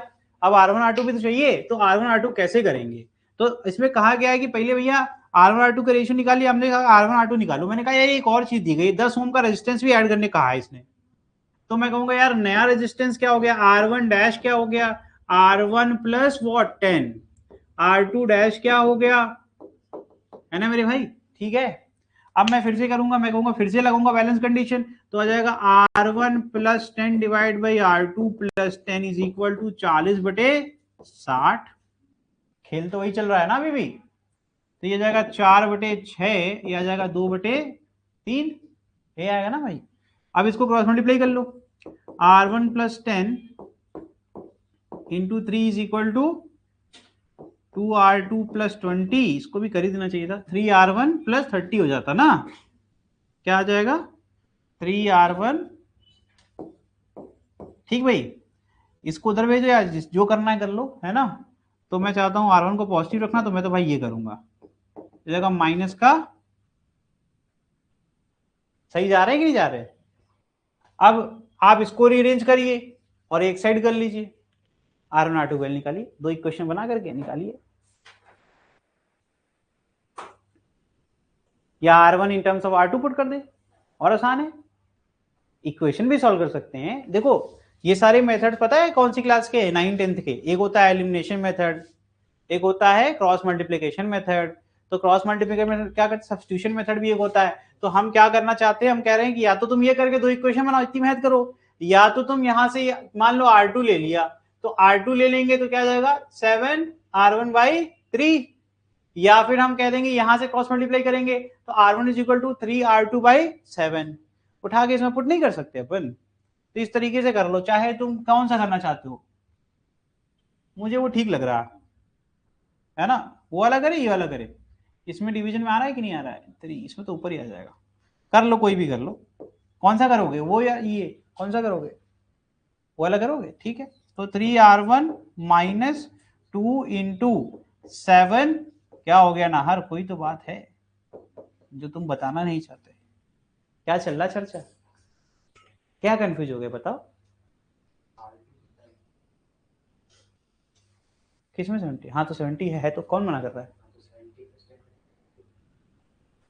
अरे मेरे भाई वो लेंथ दी गई है मेरे भाई, वो वैल्यू थोड़ी ना दी गई है, आराम से कोई बात नहीं, ये मेरा P था और ये मेरा Q था, ये मेरा R था और ये मेरा S था, P की वैल्यू R1 है, Q की वैल्यू R2 है और ये लेंथ है, और हम लोग RS की वैल्यू नहीं निकालते थे, हमने ऐसा सिस्टम बना लिया था कि सिर्फ लेंथ के रेशियो से आंसर आ जा रहा था, तो L1 30 था, ये 70 था ना, तो हमें तो सिर्फ इसका रेशियो ही निकाल सकते हैं ज्यादा, P/Q is equal to R/S, तो R के लिए R को रिप्लेस कौन कर देगा, L1, तो यहाँ वैल्यू कहाँ ले आती है तुम, है नहीं कोई बात नहीं, पूछ लिया करो, लेकिन इसे घर चले जाओगे लेके तब क्या होगा, सत्यानाश।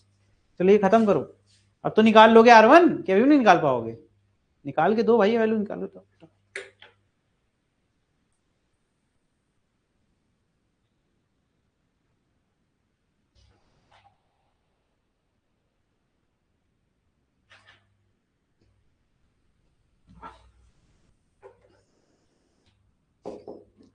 चौदह में से 9 जाए कितना बचेगा, 5, और ये जाएगा -30, ये देखो -5R1 is equal to minus का answer is 6, R1 is equal to,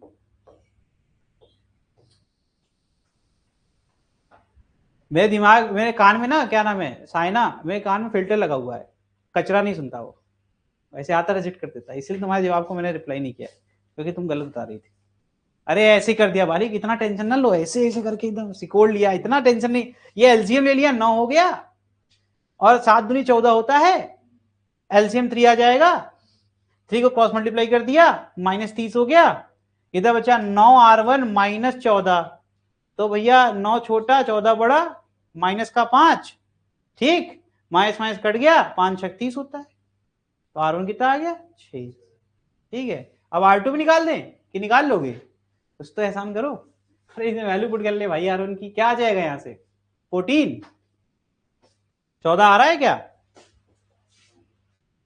ओहो, R1 6 पुट करेंगे, 3 दूनी 6 होता है, 7 दूनी 14 हो गया है भैया, थोड़ा तो एहसान करो, भगवान बुरा लग जाएगा।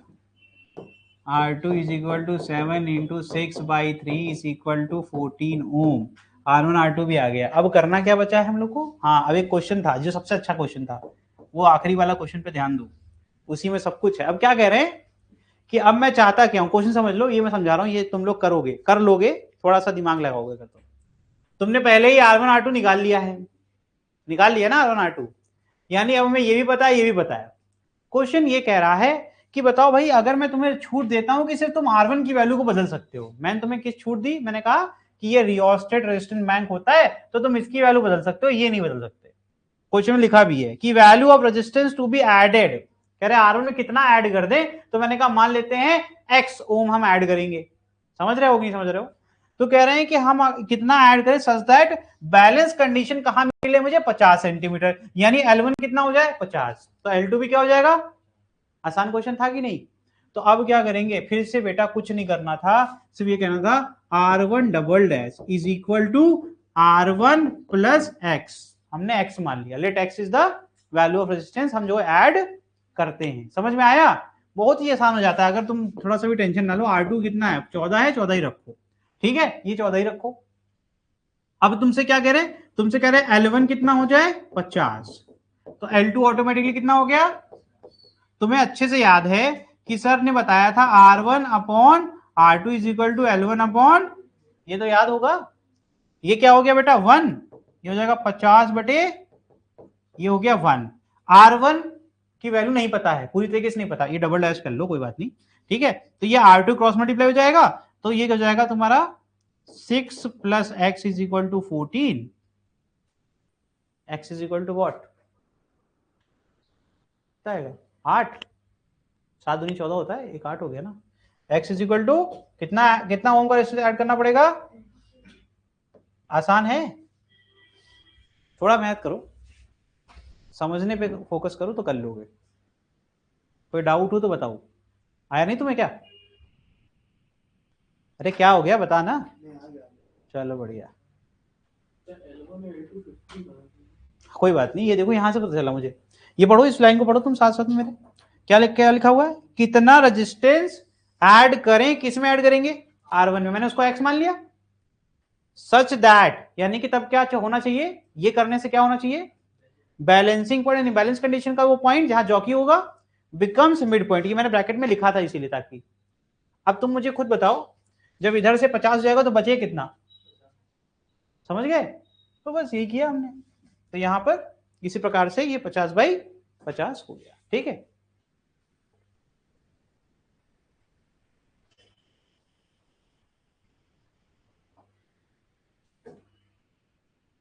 चलो पोटेंशियोमीटर पढ़ लो, इतनी कोई बड़ी बात नहीं है, फटाफट पढ़ लेते हैं। हेडिंग लिखिए पोटेंशियो, हटा दूं पोटेंशियोमीटर,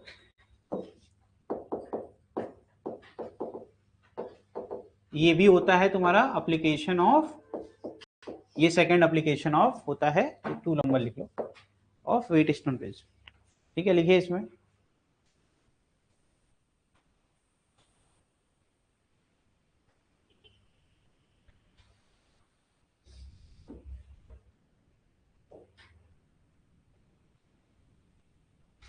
वर्किंग प्रिंसिपल, सीधे लिखिए working principle.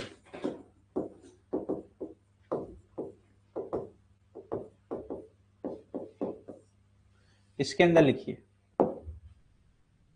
Any unknown potential difference, any unknown potential difference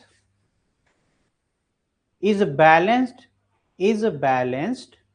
on a known potential difference, is balanced on a known potential difference. ध्यान सुनना, ये बड़ा इंपॉर्टेंट है, इसमें दो चीजें हैं पिछले, अभी इसको मीटर ब्रिज से कंपेयर करें तो मीटर ब्रिज में याद होना चाहिए, मीटर ब्रिज में अननोन रेजिस्टेंस होता था, हम ऑलरेडी एक रेजिस्टेंस बैंक रखते हैं जिसमें नॉन रेजिस्टेंस हो गया, हम वहां पर भी बैलेंस करते कैसे थे, यही चीज कर रहे हैं, बस रिप्लेस कर दो, any unknown resistance is balanced on A known resistance.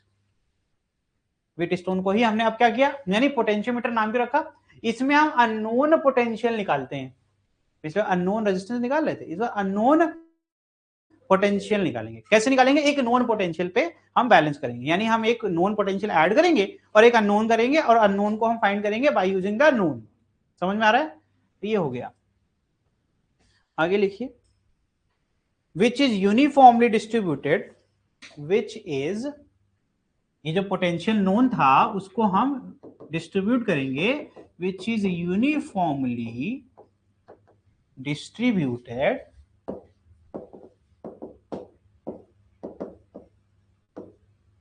across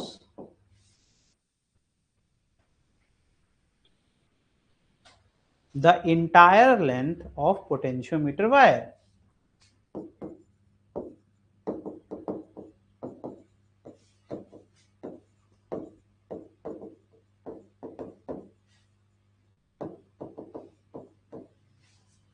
ठीक है,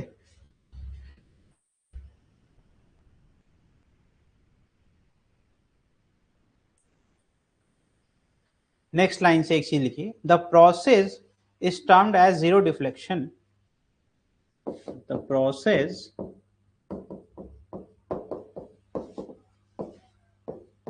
terms as zero deflection method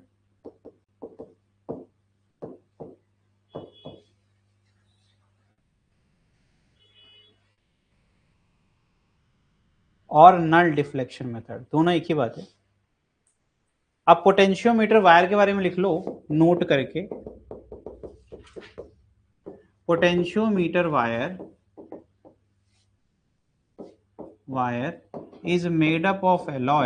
is made up of alloys of manganese, constantan, eureka, of manganese, constantan and eureka. These are the material mixed together to make a wire, जो कि alloy कहलाता है ना।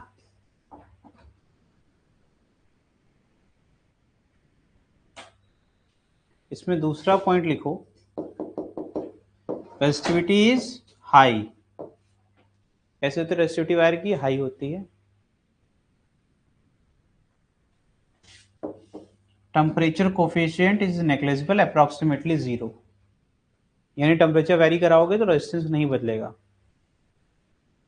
ठीक है, ये बहुत इंपॉर्टेंट फैक्टर है, आपने पढ़ा भी था फॉर्मूला इफ यू रिमेंबर, कि किसी भी टेम्परेचर पर, ये रफ मिटा दूंगा मैं, अगर हमें निकालना रेजिस्टेंस की वैल्यू तो वो फॉर्मूला इस प्रकार से दिखता था। ध्यान से देखो, इसी की वैल्यू हमेशा ग्रेटर देन 1 होती थी, या 1 जो बड़ी होती थी वैल्यू, जिससे कि ये पूरी वैल्यू ऐड अप होकर के रेजिस्टेंस को बढ़ा देती थी, है ना।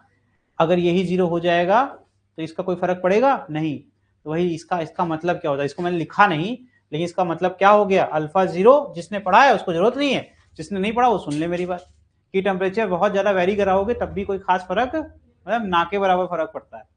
तो इसे लिखते हैं कि पोटेंशियोमीटर वायर की जो रेजिस्टेंस है यानी रेजिस्टिविटी है, वो एक लॉन्ग पैरामीटर ऑफ टाइम पर वो उसको चेंज देखने को नहीं मिलता। समझ में आ रहा है, तो यानी हम बिना टेम्परेचर के बारे में सोचे आसानी से इस एक्सपेरिमेंट को परफॉर्म कर सकते हैं। ठीक है, चलो अब आगे बढ़ते हैं, फटाफट सर्किट बनाते हैं, circuit of potentiometer, circuit diagram of potentiometer. पहले ही मैंने बोला था कि हम क्या करने वाले हैं, अननोन पोटेंशियल डिफरेंस निकालने वाले हैं। हम क्या करने वाले हैं, unknown potential difference find out करेंगे, किस पर बेटा, नोन पोटेंशियल। इस बात को याद रखना, जब हम कहते हैं नोन तो इसका मतलब हमने क्या यूज करने वाले हैं, एक ऐसी सेल यूज करेंगे, है ना, सेल कह लो, बैटरी कह लो, लो भाई बैटरी बना दी, है ना, ये हो गया। तो जब बैटरी यूज करेंगे तो उसका इंटरनल रेजिस्टेंस होगा कि नहीं होगा, जिसका ई हमको पता है, E1 मान लो या ई मान लो, ई मान लो, चलो तुम, ठीक है। तो हमने एक सेल यूज करी जिसका हमें पोटेंशियल ईएमएफ पता है ई, और इंटरनल रेजिस्टेंस क्या पता है आर। उसको आगे कनेक्ट करते हैं कि रियोस्टेट से। रियोस्टेट का काम अभी वही है, करंट को वेरी कराना, है ना। इसका अगर कोई कहे तुमसे सर्किट कैसे दिखती है, ये हो गया इसकी सर्किट, ये जॉकी हो गया, वो रियोस्टेट हो गया, ठीक है। आर एच लिख देते हैं, आर एच मीन्स रियोस्टेट, ठीक है। आर एच मतलब रियोस्टेट, बनाते रहो साथ साथ में, ठीक है। अब क्या करेंगे, ये एक्चुअली मॉडिफिकेशन है किसका, मीटर ब्रिज का ही। तो वायर जो आपका होता है वो पोटेंशियोमीटर वायर से रिप्लेस हो जाएगा, है ना। तो अब फिर से यहां से क्या आएगा, यहां से वही एक वायर हो गया, फिर से ये आपका वायर हो गया, ठीक है। ये कौन सा वायर था, इसका नाम क्या दिया था, ए बी दिया था ना मैंने, तो मैं रिलेट करने के लिए इसको वापस से ए बी बोल देता हूं, ठीक। और अब मैं करूंगा क्या, एक अननोन पोटेंशियल की बैटरी लूंगा, ठीक है। इसीलिए मैं इसको कहता हूं E1 E2, चलो इसको E2 बोल देते हैं, ठीक। इसको E1 ही बोलो यार तुम, है ना, मुझे दिक्कत होगी। इसका हमें ईएमएफ नहीं पता, ठीक है। और इसमें हम करेंगे कनेक्ट क्या, एक गैल्वेनोमीटर, क्या करेंगे, गैल्वेनोमीटर कनेक्ट करेंगे। और ये हो गया मेरा जॉकी, ये क्या हो गया बेटा, जॉकी। समझ गए सब कुछ। अब क्या होने वाला है, ध्यान से देखिएगा, इस वाले पूरे पार्ट को कहते हैं प्राइमरी सर्किट। बहुत जल्दी समझ में आएगा ये, देखो यहां ये हो जाएगा सेकेंडरी। अब बैलेंस क्या करोगे, ये तो वेरी कराने के लिए करंट है ना। तो हम क्या करेंगे, यहां जॉकी को वेरी कराएंगे। यहां पर क्या होना चाहिए हमारा, जीरो डिफ्लेक्शन आना चाहिए। तो हम रेशियो निकालेंगे, ठीक है। अभी समझाता हूं, समझाना क्या है, इतना आसान है, अभी देखो तुम लोगों को तुरंत आएगा। लिखो, प्राइमरी सर्किट कंटेन सोर्स, वो सोर्स एंड रियोस्टेट और रेजिस्टेंस बॉक्स। अब मैं लिख देता हूं, ये एक लाइन का, one line, primary circuit. Primary circuit में क्या क्या होगा बताओ, सोर्स, सोर्स जिसका ईएमएफ कितना है E1, ठीक है। और क्या है दूसरा, रियोस्टेट या फिर रेजिस्टेंस बैंक। सेकेंडरी सर्किट में क्या है, हाँ देखिए, battery and galvanometer, battery of unknown potential या बैटरी और गैल्वेनो, ठीक बेटा। अब वर्किंग पढ़ने जा रहे हैं हम लोग। समझ में आया कि नहीं, थोड़ा सर्किट समझ में आया कि नहीं, इतना तो आ गया होगा, ये पता है मुझे, ये मुझे पता है। और मैं क्या कर रहा हूं यहाँ पर, वही मीटर बेस था। मीटर बेस में देखो, अगर मीटर बेस किसी देखना है, देखो ध्यान से, यहां से एक बार बताता हूँ। मीटर बेस में पी को हटा दिया, नोटिस कर रहे हो, पी को हटा दिया और क्यू को पी बना दिया, आरबी या फिर रियोस्टेट, है ना। और हमने उस पी की जगह क्या लगा दिया, एक बैटरी लगा दी। यानी पूरे सर्किट को अगर याद करूं, अगर मैंने ये रटा हुआ है, ये रटा हुआ है, तो मुझे सिर्फ ये हटाना है, यहां बैटरी लगाना है, और ये, और दूसरा चेंज क्या है, इस गैल्वेनोमीटर को उठाया यहां से मैंने, और यहां से ये वायर तोड़ा और यहीं से यही ला करके जोड़ दिया गैल्वेनोमीटर। समझ में आ रहा है। तो ये हो गई मेरी ईएमएफ जिसका मुझे निकालना है, और ये मेरा हो गया ईएमएफ नोन। समझ गए। तो ये बना तो उसी से है, ठीक है, इसीलिए लिखा भी है, बैलेंस किस पे करते हैं, नॉन पोटेंशियल डिफरेंस पे, अननोन को। अब इसमें लिखिए आगे, पोटेंशियल ग्रेडियंट, फटाफट लिखिए, थोड़ा स्पीड में पढ़ना है यार, नहीं तो इंट्रोडक्शन भी नहीं हो पाएगा। अच्छा, पीपीटी ही खत्म हो गई।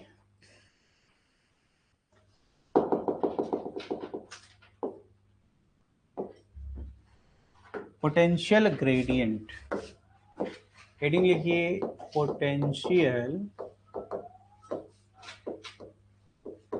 ग्रेडियंट। इसको x से डिनोट करते हैं। लिखिए, potential difference corresponding to unit length of potentiometer wire. Potential difference corresponding, लिख दे रहा हूं यार, potential difference corresponding to unit length of wire of unit length of potentiometer wire is known as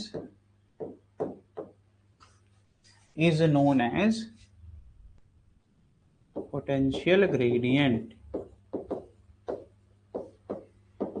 जिसको अभी भी नहीं समझ में आया उसके लिए अब मैं यहां समझा रहा हूं।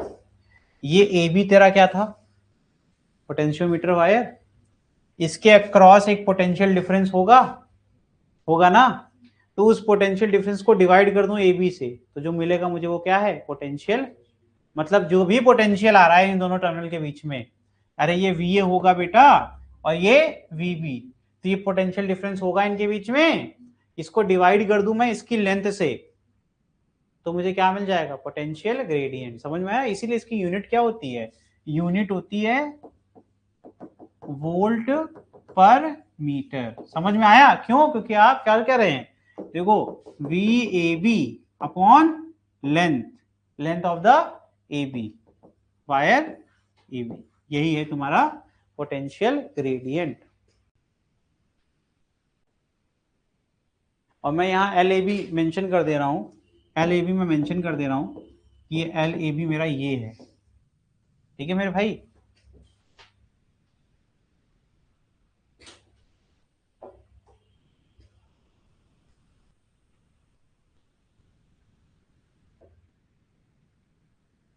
अच्छा, वी ए बी को ध्यान से देखोगे तो अगर मैंने इनिशियली, इनिशियली क्या होगा, ये जो कि यहां होगा बी पर होगा, तो इनिशियली निकालूंगा तो ये E one upon L A B ही तो मेरा पोटेंशियल ग्रेडियंट होगा। तो ये हो गया ई वन अपॉन, ठीक है, वो गलत नहीं लिखा है, जब तुम आंसर निकालोगे तो ऑटोमेटिक सही आ जाएगा। ठीक है, तो ये है, तो ये मैक्सिमम वैल्यू हो सकती है जब आपका, देखो तुम लोग को इतना पढ़ा दिया मेरे घुटने दर्द होने लगे, पता नहीं क्या घुटने दर्द हो रहे हैं यार बहुत दिन से, तुम लोग ज्यादा दिमाग चलवा देते हो। चलो आगे बढ़ते हैं, तब भी नहीं सीख पा रहे हैं। देखिए रेट ऑफ ग्रोथ, ऐसे लिखिएगा, rate of growth fall, growth या फिर fall of potential per unit of potential per unit length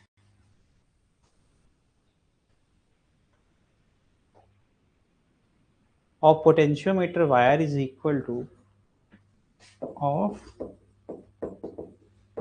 potentiometer wire is equal to potential gradient is equal to potential, ये दूसरी डिफिनेशन हो गई तुम्हारी।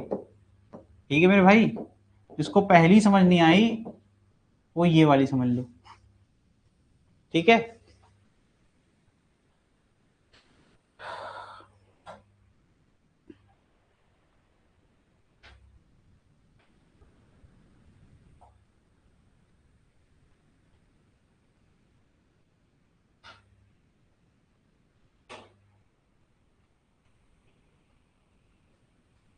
तो मैक्सिमम वैल्यू क्या हो सकती है जो मैं बताने की कोशिश भी कर रहा था, मैं इसके लिए अलग से लिखवा दे रहा हूँ, पूरी बात लिखवा दे रहा हूँ। Let small r is equal to zero and, इसको रियोस्टेट को लिख दो ये R1 है ना, and R1 is equal to zero. तो अब कोई ध्यान से देखे, इसको भूल जाओ तुम, ठीक है, इसकी बात नहीं कर रहा। तो ये सेल है, ये भी जीरो हो गया, ये भी जीरो हो गया, तो ध्यान से देखो बस, सेल और ये तार रहेगा कि नहीं रहेगा, तो जो भी बैटरी का ईएमएफ डायरेक्टली इसको मिलेगा कि नहीं मिलेगा, कोई ड्रॉप ही नहीं हुआ। तो यानी कि आई कैन से इजिली, अब यहां से ओम्स लॉ से कर दे रहा हूं, तो क्या हो जाएगा भाई तुम्हारा, बताओ। Then x is equal to E one upon L, ये लो भाई। ठीक है, तो वी ए बी मैक्सिमम जब होता है ब्रैकेट में, वी ए बी का मैक्सिमम वैल्यू क्या है, ई वन के,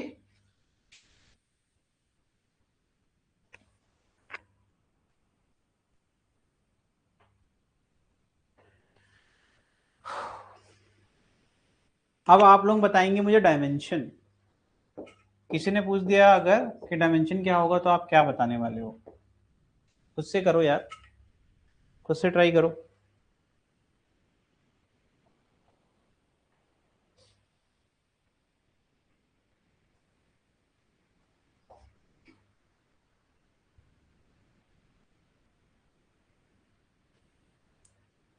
V का डायमेंशन याद है, ML2T-3A-1। V का डायमेंशन क्या होता है, ML2T-3A-, अब एक L नीचे आएगा तो बचेगा क्या, सिंगल L बचेगा। ठीक है, लिख लो भाई।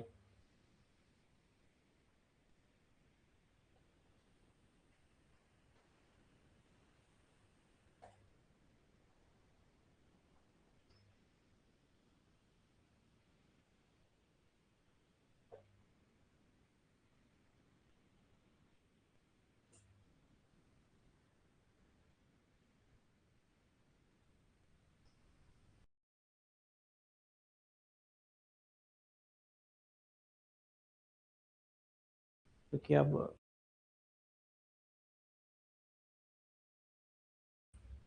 चलो इसमें लिखो, बहुत आसान है। इसमें पहला केस लिखिए, केस 1, या फिर ऐसे समझ लो। ये बताओ कभी ऐसा हो सकता है स्मॉल r प्लस ये रियोस्टेट या फिर R1 कभी भी जीरो हो सकता है क्या? प्रैक्टिकली तो पॉसिबल ही नहीं है ना। अरे कुछ भी लगा दूंगा, एक तार भी लगा दूंगा तो उसका रेजिस्टेंस होगा कि नहीं होगा? तो वी ए बी तो हमेशा लेस देन होगा E1, है ना। प्रैक्टिकली तो यही पॉसिबल है। अब इसके हिसाब से जरा पढ़िए। तो x का फॉर्मूला क्या होगा, देन x बिकम्स जो हमने पहले लिखा था अपॉन L/AB। ठीक है,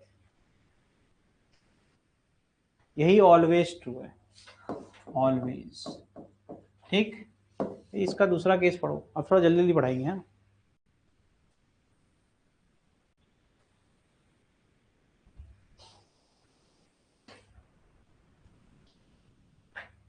इन टर्म्स ऑफ अगर रजिस्टिविटी बात करें तो if I is current, current लिखा हुआ है यार,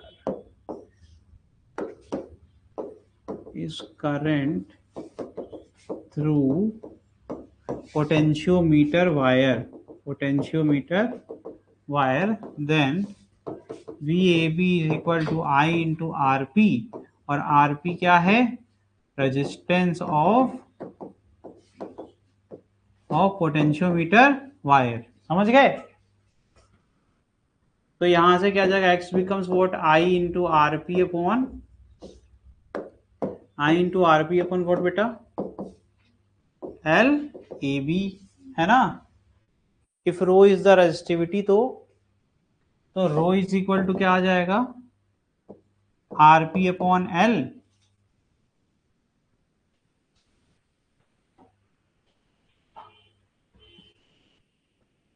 हमने बहुत ही पतला वायर लिया, unit unit cross section area का। R is equal to rho L upon A होता है, ए की वैल्यू अगर 1 ले ले तो क्या हो जाएगा, रो इज इक्वल टू, अरे एल न्यूमरेटर में होता है, डिनोमिनेटर में आ जाएगा कि नहीं आ जाएगा, है ना। और unit cross section of wire. ठीक बेटा, अब ये अगर मैंने इसको भी L/AB ही लिया जो कि सही भी है, तो यहां से आ जाएगा ये I इंटू रो। मैं ये रिलेशन निकालना चाह रहा था। ठीक है,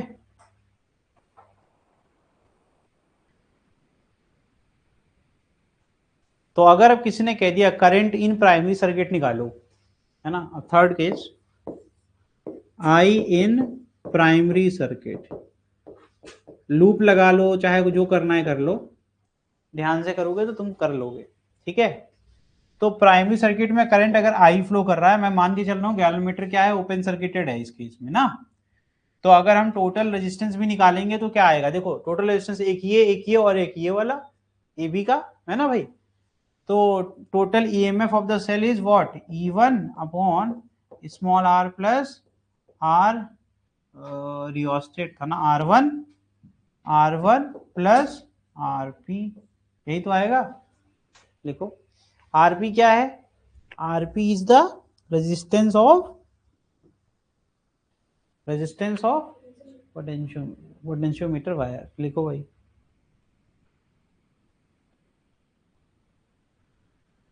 और अगर x निकालना हो तो, x निकालना हो तो ये वैल्यू पुट कर देंगे ना, I इंटू रो वाली फॉर्मूले में। तो x क्या हो जाएगा, x becomes E1 upon R1 plus RP plus small r multiplied by rho की वैल्यू कितनी है, RP अपॉन L AB।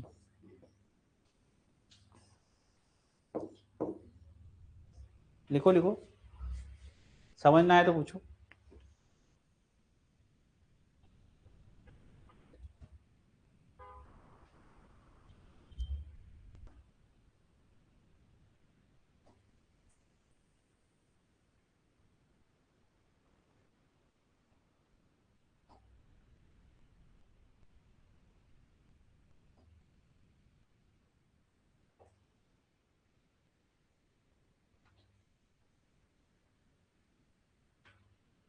रो को अगर हम ये कह दें, यूनिट क्रॉस सेक्शन अगर किसी ने कह दिया कि क्या होगा अगर आपने जो लिखवाया हुआ है यूनिट क्रॉस सेक्शन एरिया वो नहीं है, तब क्वेश्चन में दिया गया एरिया तब, तो मैं कह दूंगा रो क्या है, रेजिस्टेंस पर यूनिट लेंथ।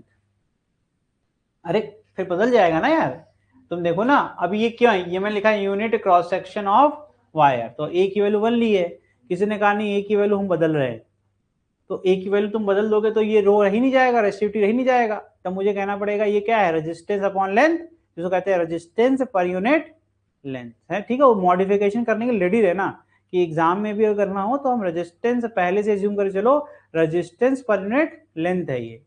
समझ में आ रहा है, ये तो मतलब फॉर्मूला अगर आपको जैसे सिंबल सेम लिख दिया, कहो तो चेंज कर दो सिंबल, क्योंकि किताब उताब में वैसे लिखा हुआ आता है, ऐसा कोई फर्क नहीं पड़ता वैसे। अच्छा इसमें क्योंकि अभी अगर जब मैं बोलूंगा ना कि अगर आई कांस्टेंट है, अगर आई क्या है, कांस्टेंट, तो तुम्हारा जो ये एक्स है वो किस पे डिपेंड करता है, अगर बेटा आई कांस्टेंट है ना तो वो रेडियस के स्क्वायर, अब तुम कहोगे ये रेडियस कहाँ से आ गया, है ना, इसीलिए मैंने ये समझाई। तो रेडियस के, ये रेडियस किसका, पोटेंशियोमीटर वायर का, उसके स्क्वायर टाइम्स पे इनवर्सली प्रोपोर्शनल होता है। ठीक है, समझ गए, नहीं समझे तो इसको याद करना। ठीक है, क्या हो गया, चलो लिखो, if I is constant then, if I is constant, I क्या है तुम्हारा constant, then X is inversely proportional to 1 upon radius का स्क्वायर। ठीक है,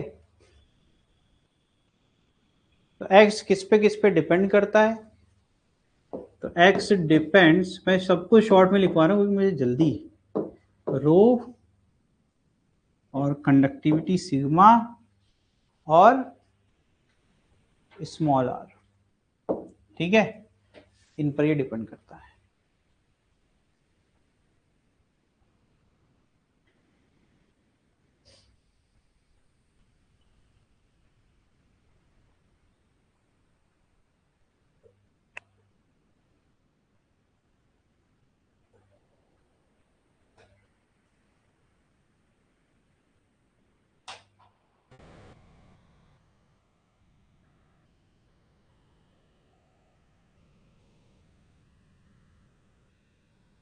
अब मैं इस चीज को चाहो तो ऐसे कर लो, x की वैल्यू मैक्सिमम और मिनिमम क्या हो सकती है, क्या लिखो, फॉर x मैक्स, यही लिखो फॉर x मिन।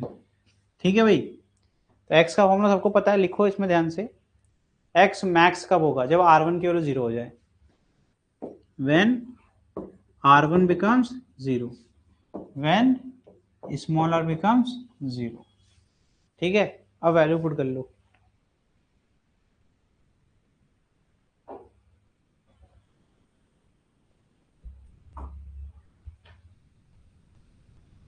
स्मॉल आर दोनों में जो है, इसमें भी स्मॉल आर को 0 कर ले, तो यहाँ क्या आ जाएगा तेरा, x मैक्स बिकम्स, कैसे कैसे फॉर्मूला था, E1 upon R1 plus RP, तो बचेगा क्या, सिर्फ RP बचेगा ना, सॉरी मल्टीप्लीकेशन में क्या था, मल्टीप्लीकेशन क्या था बेटा, याद करो, RP है ना, देखो ये कट गया, E1 अपॉन, ये हो गया तेरा x, मिन भी निकाल लो,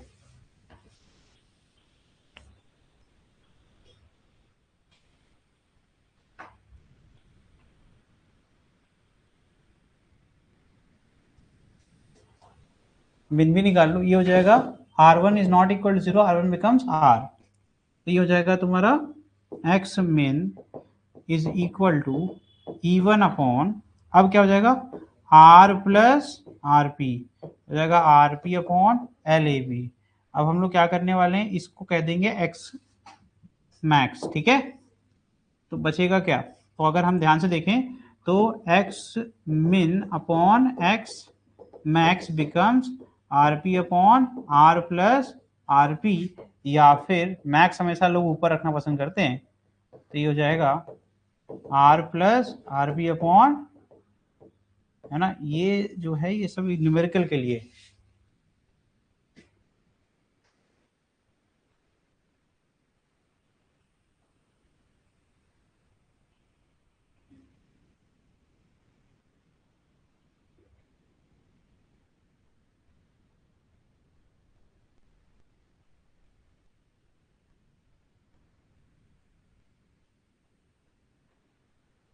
हेडिंग लिखो, standardisation and sensitivity of potentiometer.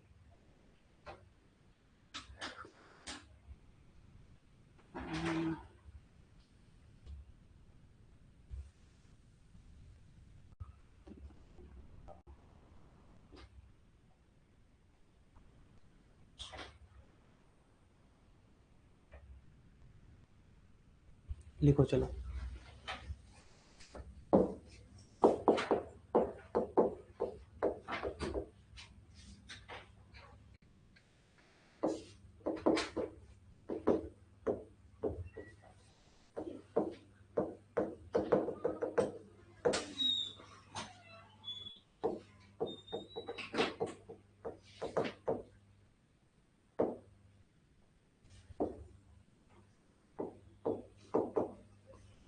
Heading लिख लो यार।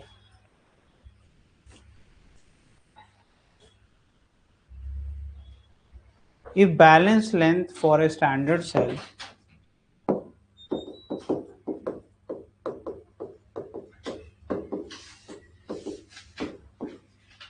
or standard cell is N naught, then potential gradient, then x becomes E upon N naught, ठीक है। E is the EMF of cell।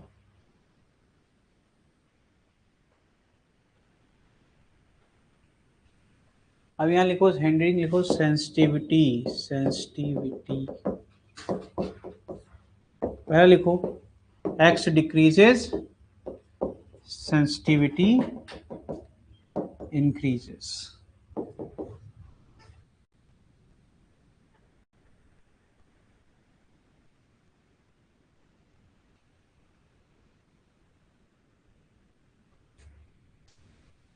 To increase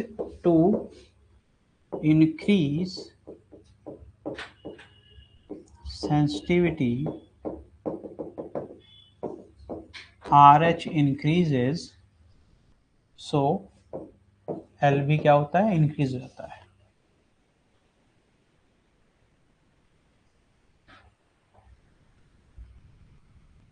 तो हमने ये दिखाया कि x को कैसे कंट्रोल कर रहे हैं। तो एक्चुअल में हम जब सेंसिटिविटी को बढ़ाना चाहते हैं तो रियोस्टेट को बढ़ा देते हैं, रियोस्टेट बढ़ेगा तो प्राइमरी सर्किट में करंट घट जाएगा, ये बढ़ जाएगा तो इफेक्टिव रेजिस्टेंस बढ़ेगा, तो सर्किट में रेजिस्टेंस बढ़ता है तो क्या होता है, करंट घट जाता है। अच्छा, करंट जब घट जाएगा तो आपने उस दो फॉर्मूले पढ़े, एक तो ये फॉर्मूला पढ़ा जिसको ये समझ में आ गया वो डायरेक्टली समझ ले भाई कि आई घट जाएगा तो पूरा एक्स ही घट जाएगा, है ना। और दूसरा जिसको ये समझ में आ गया कि एल बढ़ रहा है तो ये देख ले, वो डिनोमिनेटर बढ़ेगा तो पूरी वैल्यू घट जाएगी। तो दोनों लिख दिया मैंने कि आर एच बढ़ाएंगे तो उससे क्या होगा, एल बढ़ जाएगा, एल बढ़ गया मतलब, और आर एच बढ़ाने से करंट घटता है प्राइमरी में। Any change in secondary circuit has no effect on sensitivity. अगर किसी ने दिमाग लगाया नहीं हम तो सेकेंड वाले में करेंगे, तो यही पहले लिखवा दे रहा हूं, any change in secondary circuit does not have any effect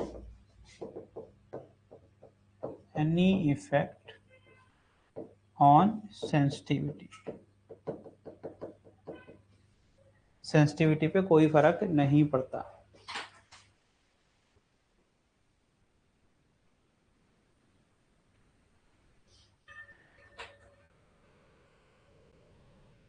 अब सीधे हेडिंग डालो, एप्लीकेशन ऑफ पोटेंशियोमीटर।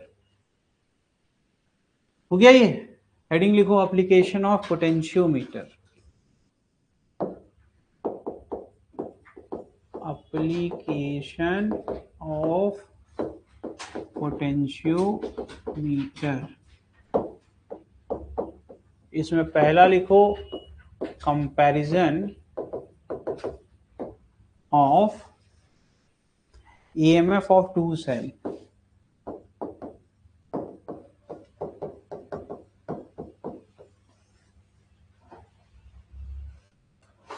पानी है क्या क्लास में? दो।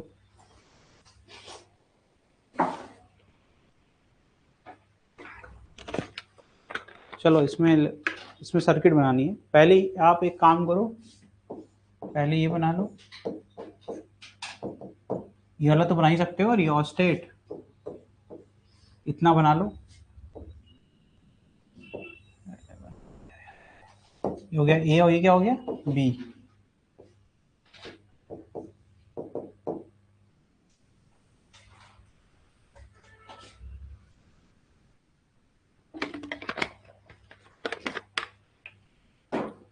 तो हमें दो सेल चाहिए ना, ये हो गया ई, ये हो गया तेरा E1 और ये हो गया तेरा E2, और इनके बीच में होती है एक टू वे स्विच। ये क्या होती है? Two way switch, special type की स्विच होती है। और अब हम लोग क्या करेंगे, इस टू वे स्विच में पहले मान लो, पहले इधर से ये बंद है ना, और ध्यान से देखना, अब हमने इस तरीके से इसको तुम्हें बस सिखाने के लिए, ऐसा होता नहीं है, ठीक है। हमने जैसे ही यहाँ पर, सॉरी इसको ऐसा नहीं होना चाहिए था, जैसे ही ध्यान से देखना इसको बंद करेंगे ये ओपन रहना चाहिए, ठीक है। और जब इसको हम ओपन करेंगे तो ये क्लोज रहना चाहिए, कोई एक इसमें से क्लोज रहेगा हमेशा, ठीक है। तो ये इस तरीके का डायग्राम हुआ, अगर ये क्लोज है तो ओपन है, जैसे वो करेंगे क्लोज ये ओपन हो जाएगा। समझ में आ रहा है? इसे कहते हैं टू वे स्विच, जो कि सर्किट को बिना बंद किए, सर्किट को बिना बंद किए, मतलब सर्किट आपकी चालू ही रहेगी, हमने कोई वायर निकाला नहीं, और हमने इसको एक पहले E1 वाले से कनेक्ट किया, और यहां से ये मेरा कॉमन पॉइंट हो गया, ये मेरा जॉकी हो गया, ये मेरा गैल्वेमीटर हो गया। और मुझे अगर ये स्विच करना है सेल, तो मैं क्या करूंगा, ऐसे दबाऊंगा, ये वाली स्विच ओपन हो जाएगी और ये क्लोज हो जाएगी। इसे कहते हैं टू वे, है ना sir, two way switch.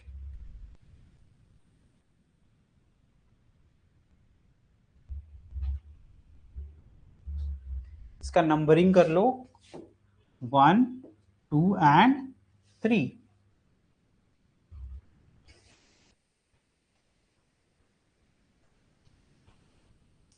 Plug only in 1 and 2।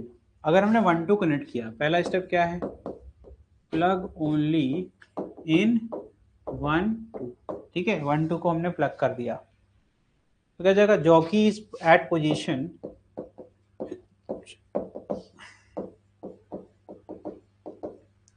जे, ये मेरी जे पोजीशन हो गई जब मैंने E1 को कनेक्ट किया, ठीक है। तो बैलेंस लेंथ क्या हो जाएगी, AJ, देन बैलेंस्ड लेंथ क्या हो जाएगी, AJ। दिख रहा है सबको, यही तो है AJ, है ना, is equal to what, AJ is equal to, मैंने क्या ले लिया, L1। सैचुरेट हो रहा है बस 10 मिनट, एक इसके बाद इंटरनल रेजिस्टेंस है, फिर चैप्टर ही तुम्हारा खत्म हो गया, फिर कुछ बचेगा ही नहीं। तुमने बड़ी मेहनत से यहां तक पढ़ लिया, बस खत्म ही है। लिखो, तो E1 इज इक्वल टू क्या हो जाएगा, अब ध्यान से करना, यहां से गलतियां करोगे तुम लोग, है ना।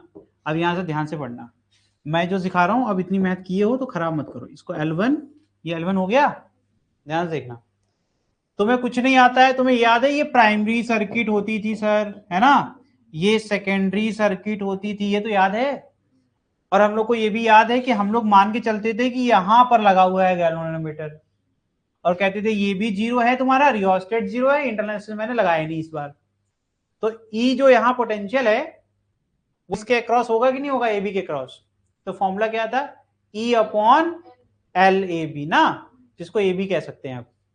लेकिन अभी क्या है, अभी तो ये बात गलत हो जाएगी, एल इज चेंज, इसलिए मैंने ये पढ़ाया था, है ना।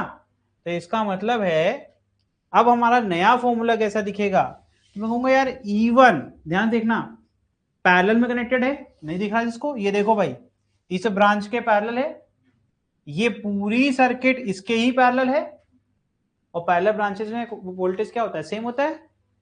तो अगर मुझे x पता है, इस पूरे वायर का मुझे x पता है, वो क्या है ना, ऐसा कुछ रहा होगा। मैंने कहा मुझे x पता है, अब मुझे x पहले ही निकाल लिया मैंने, इसको लगाने से पहले मैंने x ही निकाल लिया, ठीक। तो जब मुझे x पता है, तो अब ध्यान सुनना, अगर मैं x को मल्टीप्लाई कर दूं, क्योंकि x क्या होता था, ध्यान से देखना, वोल्ट पर मीटर, यानी कि हमें पोटेंशियोमीटर वायर की जितनी लेंथ का चाहिए वोल्टेज, मैं चाहूं उतनी लेंथ को मल्टीप्लाई कर दूं, सॉरी L1, उतनी लेंथ को मल्टीप्लाई कर दूं, तो पर यूनिट वाला जो कंसेप्ट है वो काम करेगा।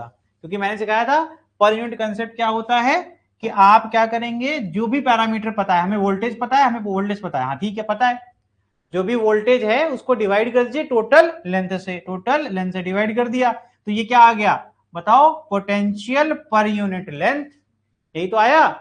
और पोटेंशियल पर यूनिट लेंथ मैंने पहले निकाल लिया, मतलब शुरू करने से पहले ये काम कर लिया मैंने। अब अगर मुझे कितने भी लेंथ का पोटेंशियल निकालना है, तो मैं क्या करूंगा, उतनी लेंथ को मल्टीप्लाई कर दूंगा। समझ में आ रहा है। तो ध्यान से देखो, तो मैं x में ही तो L1 मल्टीप्लाई कर रहा हूं, x तो ये वाला पार्ट है, समझ में आया। तो इस तरीके से मुझे E1 नहीं पता था, लेकिन मुझे पता था E1 is connected across this terminal, और इसके अक्रॉस जो पोटेंशियल होगा वो मेरा x इंटू L1 के बराबर। समझ में आ गया। इसी प्रकार से हम क्या कर सकते हैं, सिमिलरली प्लग ओनली 3 2, अब स्विच कर दिया मैंने,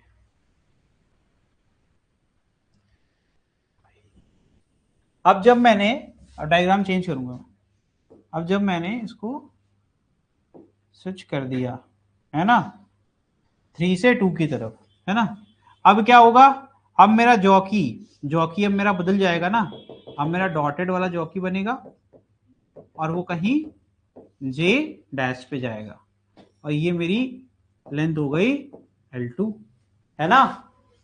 तो अब लिखेंगे jockey is as at position J dash, jockey is at position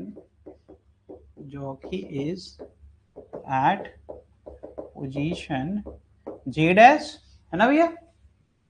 फिर लिखो balance length is equal to L2, balance length is equal to L2 is equal to A J dash, है ना। L2 क्या है, A J डैश, तो E2 is equal to what, अब कौन सी cell लगी है, E2 लगी ना बेटा, तो E2 is equal to x into, ये मेरा इक्वेशन 1 था, ये मेरा इक्वेशन 2 था, मुझे कंपैरिजन करना था, मुझे क्या करना था, कंपैरिजन करना था। तो मैंने 1 को 2 से डिवाइड किया, तो मेरा x L1 डिवाइड बाई, तुमने यहाँ पर देखो एक इतना अच्छा बना लिया L1 अपॉन, यानी तुम्हें E1 E2 निकालना है, तो तुम्हें से L1 L2 चाहिए, उसका रेशियो निकल गया कि नहीं निकल गया। इस तरीके से तुमने पोटेंशियोमीटर का इस्तेमाल करके दो अननोन पोटेंशियल डिफरेंस वाली बैटरी को कंपेयर। अब तुम बार बार सोचोगे सर इसका क्या काम था, बेटा इसका ही सबसे बड़ा काम था, इसने ही तुम्हें एक्स दिया, उससे ही तो तुमको एक्स मिला। यानी इसका प्राइमरी सर्किट का काम क्या होता है सर, इसका काम होता है एक्स देना। एक बार एक्स मिल गया तो उसके बाद हम क्या करेंगे, अननोन पोटेंशियल डिफरेंस को कैसे निकाल लेंगे, basic principle of parallel circuit, है ना। तो इस तरीके से x इंटू L1 और x इंटू L2, और हमें दोनों को कंपेयर करना था, दोनों को हमने कंपेयर कर लिया, x दोनों में सेम था तो वो कट गया, L1 अपॉन L2 आ गया। Is it okay. बस आखिरी है, बस लास्ट, यहां पे खत्म है चैप्टर। लिखिए internal resistance of primary cell, internal resistance of given primary cell, internal resistance of given primary, ठीक है। आपको मैंने एक सेल दी, अब उस सेल का मैं पूछ रहा हूँ इंटरनल रेजिस्टेंस क्या होगा, ठीक है। तो चलो इसको बनाओ, डायग्राम बनाओ। वही पहले हमेशा की तरह सेल, ये रट जाओ इसी साथ साथ में क्लास में, घर पे जाके कम से कम डायग्राम तो बना लेना। ये हो गया तुम्हारा बेटा रियोस्टेट, है ना, ये रियोस्टेट हो गया। फिर से वही वायर,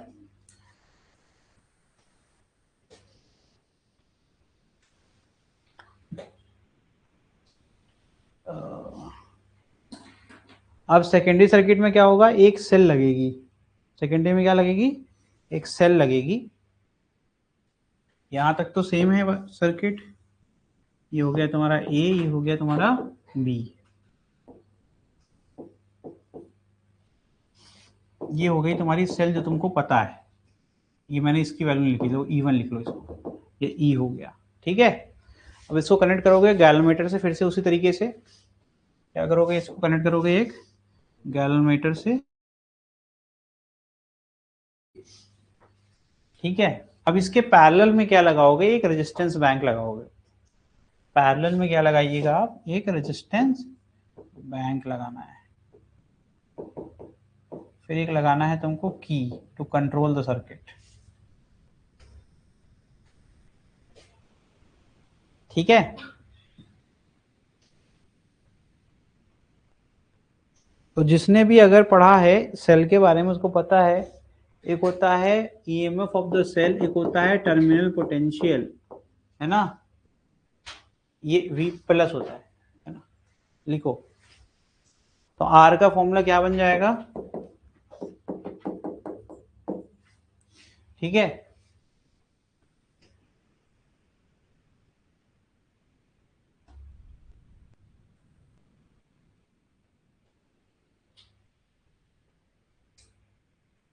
अब अगर हम चाहें तो अकॉर्डिंग टू ओम्स लॉ हमको पता है कि जो भी करंट फ्लो करता है किसी भी सर्किट में तो रेजिस्टेंस होके गुजरता है। तो अगर रेजिस्टेंस के अक्रॉस पोटेंशियल V है तो this R becomes E minus V upon V, क्योंकि I is equal to V upon R होता है ना भाई। लिख लो लिख लो। जब की को हम ओपन कर देंगे, जब हम की को ओपन कर देंगे, ध्यान देखना, जब हम की को ओपन कर देंगे, की को ओपन करना मतलब ऐसे निकाल लो, तो ये सर्किट क्या हो जाएगी, ये वाली ओपन सर्किट हो जाएगी। तो जो भी पोटेंशियल है वही तुम्हारा, मान लो ये लेंथ L1 पर आ गया, मान लो ये लेंथ क्या है L1, तो व्हेन की इज ओपन, तो जो भी बैटरी का सेल का, क्योंकि सेल तुम्हें गिवन है तो तुम्हें पता है इसका ईएमएफ, ठीक। तुम ऐसे से किए, गैलोमीटर क्या हो गया वहां पर 0, तुम समझ गए L1 पर ये बैलेंस है, तो क्या हो जाएगा E1 is equal to x L1, ठीक है। E1 is equal to x L1। अब जैसे ही हमने की को क्लोज किया तो कुछ ना कुछ कंज्यूम करने लगेगा, इसका पोटेंशियल ड्रॉप हो जाएगा। अरे ये सीरीज में हो गया ना, तो क्योंकि तुम अभी भी समझ नहीं पा रहे होगे, तुम्हें लग रहा होगा अरे ये गलत पढ़ा रहे हैं मेरे भाई। जैसे इसको क्लोज करोगे तो यहां पर लाओगे जे डैश पर, है ना, जे डैश पर तेरा गैलोमीटर में क्या हो जाएगा, इसमें IG 0 नहीं होगा तेरा मेरे भाई। जब ये 0 हो जाएगा तो ये ब्रांच ओपन सर्किट नहीं हो गई, तो जो भी करंट निकलेगा वो इसी के अक्रॉस तो जाएगा, और जो भी यहां पर होगा वो पोटेंशियल क्या होगा। अगर तुमने सेल की जाकर के देख लेना एक बार, सेल, मेरे पास इतनी ऊर्जा बची नहीं है, सेल का जाके देखना सर्किट, उसमें क्या होता है, लोड के अक्रॉस जो वोल्टेज होता है उसी को टर्मिनल पोटेंशियल डिफरेंस कहते हैं ना। तो यहां पर जब ये वाली ब्रांच IG 0 हो गई, तो जब ये वाली ब्रांच में ये इस वायर का कोई मतलब नहीं है, करंट यहां से निकलेगा ऐसे से घूमेगा, तो जो पोटेंशियल आएगा वो क्या होगा, V तो होगा। तो वही कह रहा है व्हेन की इज क्लोज्ड, व्हेन की इज क्लोज्ड क्या हो जाएगा तुम्हारा, अब V इज इक्वल टू हो जाएगा एक्स L2, है ना। L2 क्या है, L2 ये है, ठीक है। अब कुछ नहीं करना, उठा के वैल्यू पुट करना है, यहाँ पे वैल्यू पुट कर देना। पहले वाले में कर लो तुम या दूसरे वाले में, किसी में कर लो। तो R क्या हो जाएगा, इक्वेशन नंबर 1 इसको ले लो, 1 ले लो, इसको ले लो, चाहे 1 और करके, ये हो जाएगा तुम्हारा 2 और ये हो जाएगा 3। तो R is equal to what,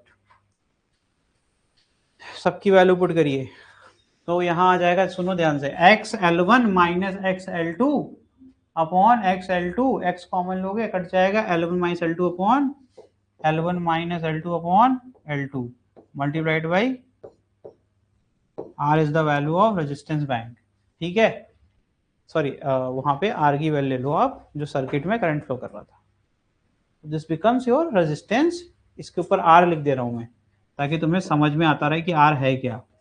ठीक है, ये तो इस तरीके से तुमने क्या निकाल लिया, इंटरनल रेजिस्टेंस, किसी सेल को तुमको पकड़ा दिया मैंने और तुम्हें मैंने नहीं बताया कि इसका इंटरनल रेजिस्टेंस क्या है, तो तुम निकाल सकते हो। ठीक है, तुम्हारे पास दो ऑप्शंस रहेंगे, तुम्हारे पास एक ऑप्शन रहेगा तुम अपने हिसाब से इसकी वैल्यू चूज कर सकते हो, आर की वैल्यू चूज कर सकते हो। तुम्हें इसके बारे में कोई इन्फॉर्मेशन नहीं दूंगा, सिर्फ आप ईएमएफ चाहो तो ले लो मुझसे, लेकिन ईएमएफ भी आप खुद ही निकाल चुके हो तो आपको इतनी दिक्कत नहीं है। अगर नहीं भी देंगे न्यूमेरिकल में तो कर सकते हो। L1 जरूर देंगे तुमको, L2 भी जरूर देंगे तुमको। ठीक है, और ये सारा पैरामीटर तो देंगे नहीं, इसमें तुमको पता क्या दे देंगे, तुम्हें एक्स हमेशा देंगे, तुम्हें इसकी वैल्यू बताएंगे ही नहीं कभी, क्योंकि तुम्हें एक्स चाहिए ना, इसका काम क्या होता है, एक्स निकालना। तो अगर मुझे x पता है तो मुझे जरूरत ही नहीं है, x पता है, L1 पता है, तो मैं x इंटू L1 करके E1 निकाल लूंगा। ठीक, अब मुझे E1 मिल गया, मुझे V निकालना है तो x इंटू L2 करके मैं V निकाल लूंगा। मैं इसी इक्वेशन को भी चाहूं तो सॉल्व करूं, अगर E और V की वैल्यू पुट करूंगा और मुझे I अगर नहीं पता है तो मैं V अपॉन R करना जानता हूं तो मैं निकाल ले लूंगा। ठीक है, तो ये इस तरीके से बेटा आपने ये सीखा कि बिना हमने ना वोल्टेज ढूंढा ना हमने, देखो ध्यान से इसको, अब ये तो डेरिवेशन हो गया। अब अगर प्रैक्टिकली देखो, अगर मुझे क्वेश्चन में सिर्फ रेजिस्टेंस बैंक का रजिस्टर पता है, मुझे बैलेंस कंडीशन पता है L1 L2, तो मुझे और कुछ जानने की जरूरत नहीं है, मैं बैटरी का या सेल का इंटरनल रेजिस्टेंस निकाल करके दे सकता हूं। ठीक है, तो यहां पर तुम्हारा पूरा चैप्टर समाप्त हो गया।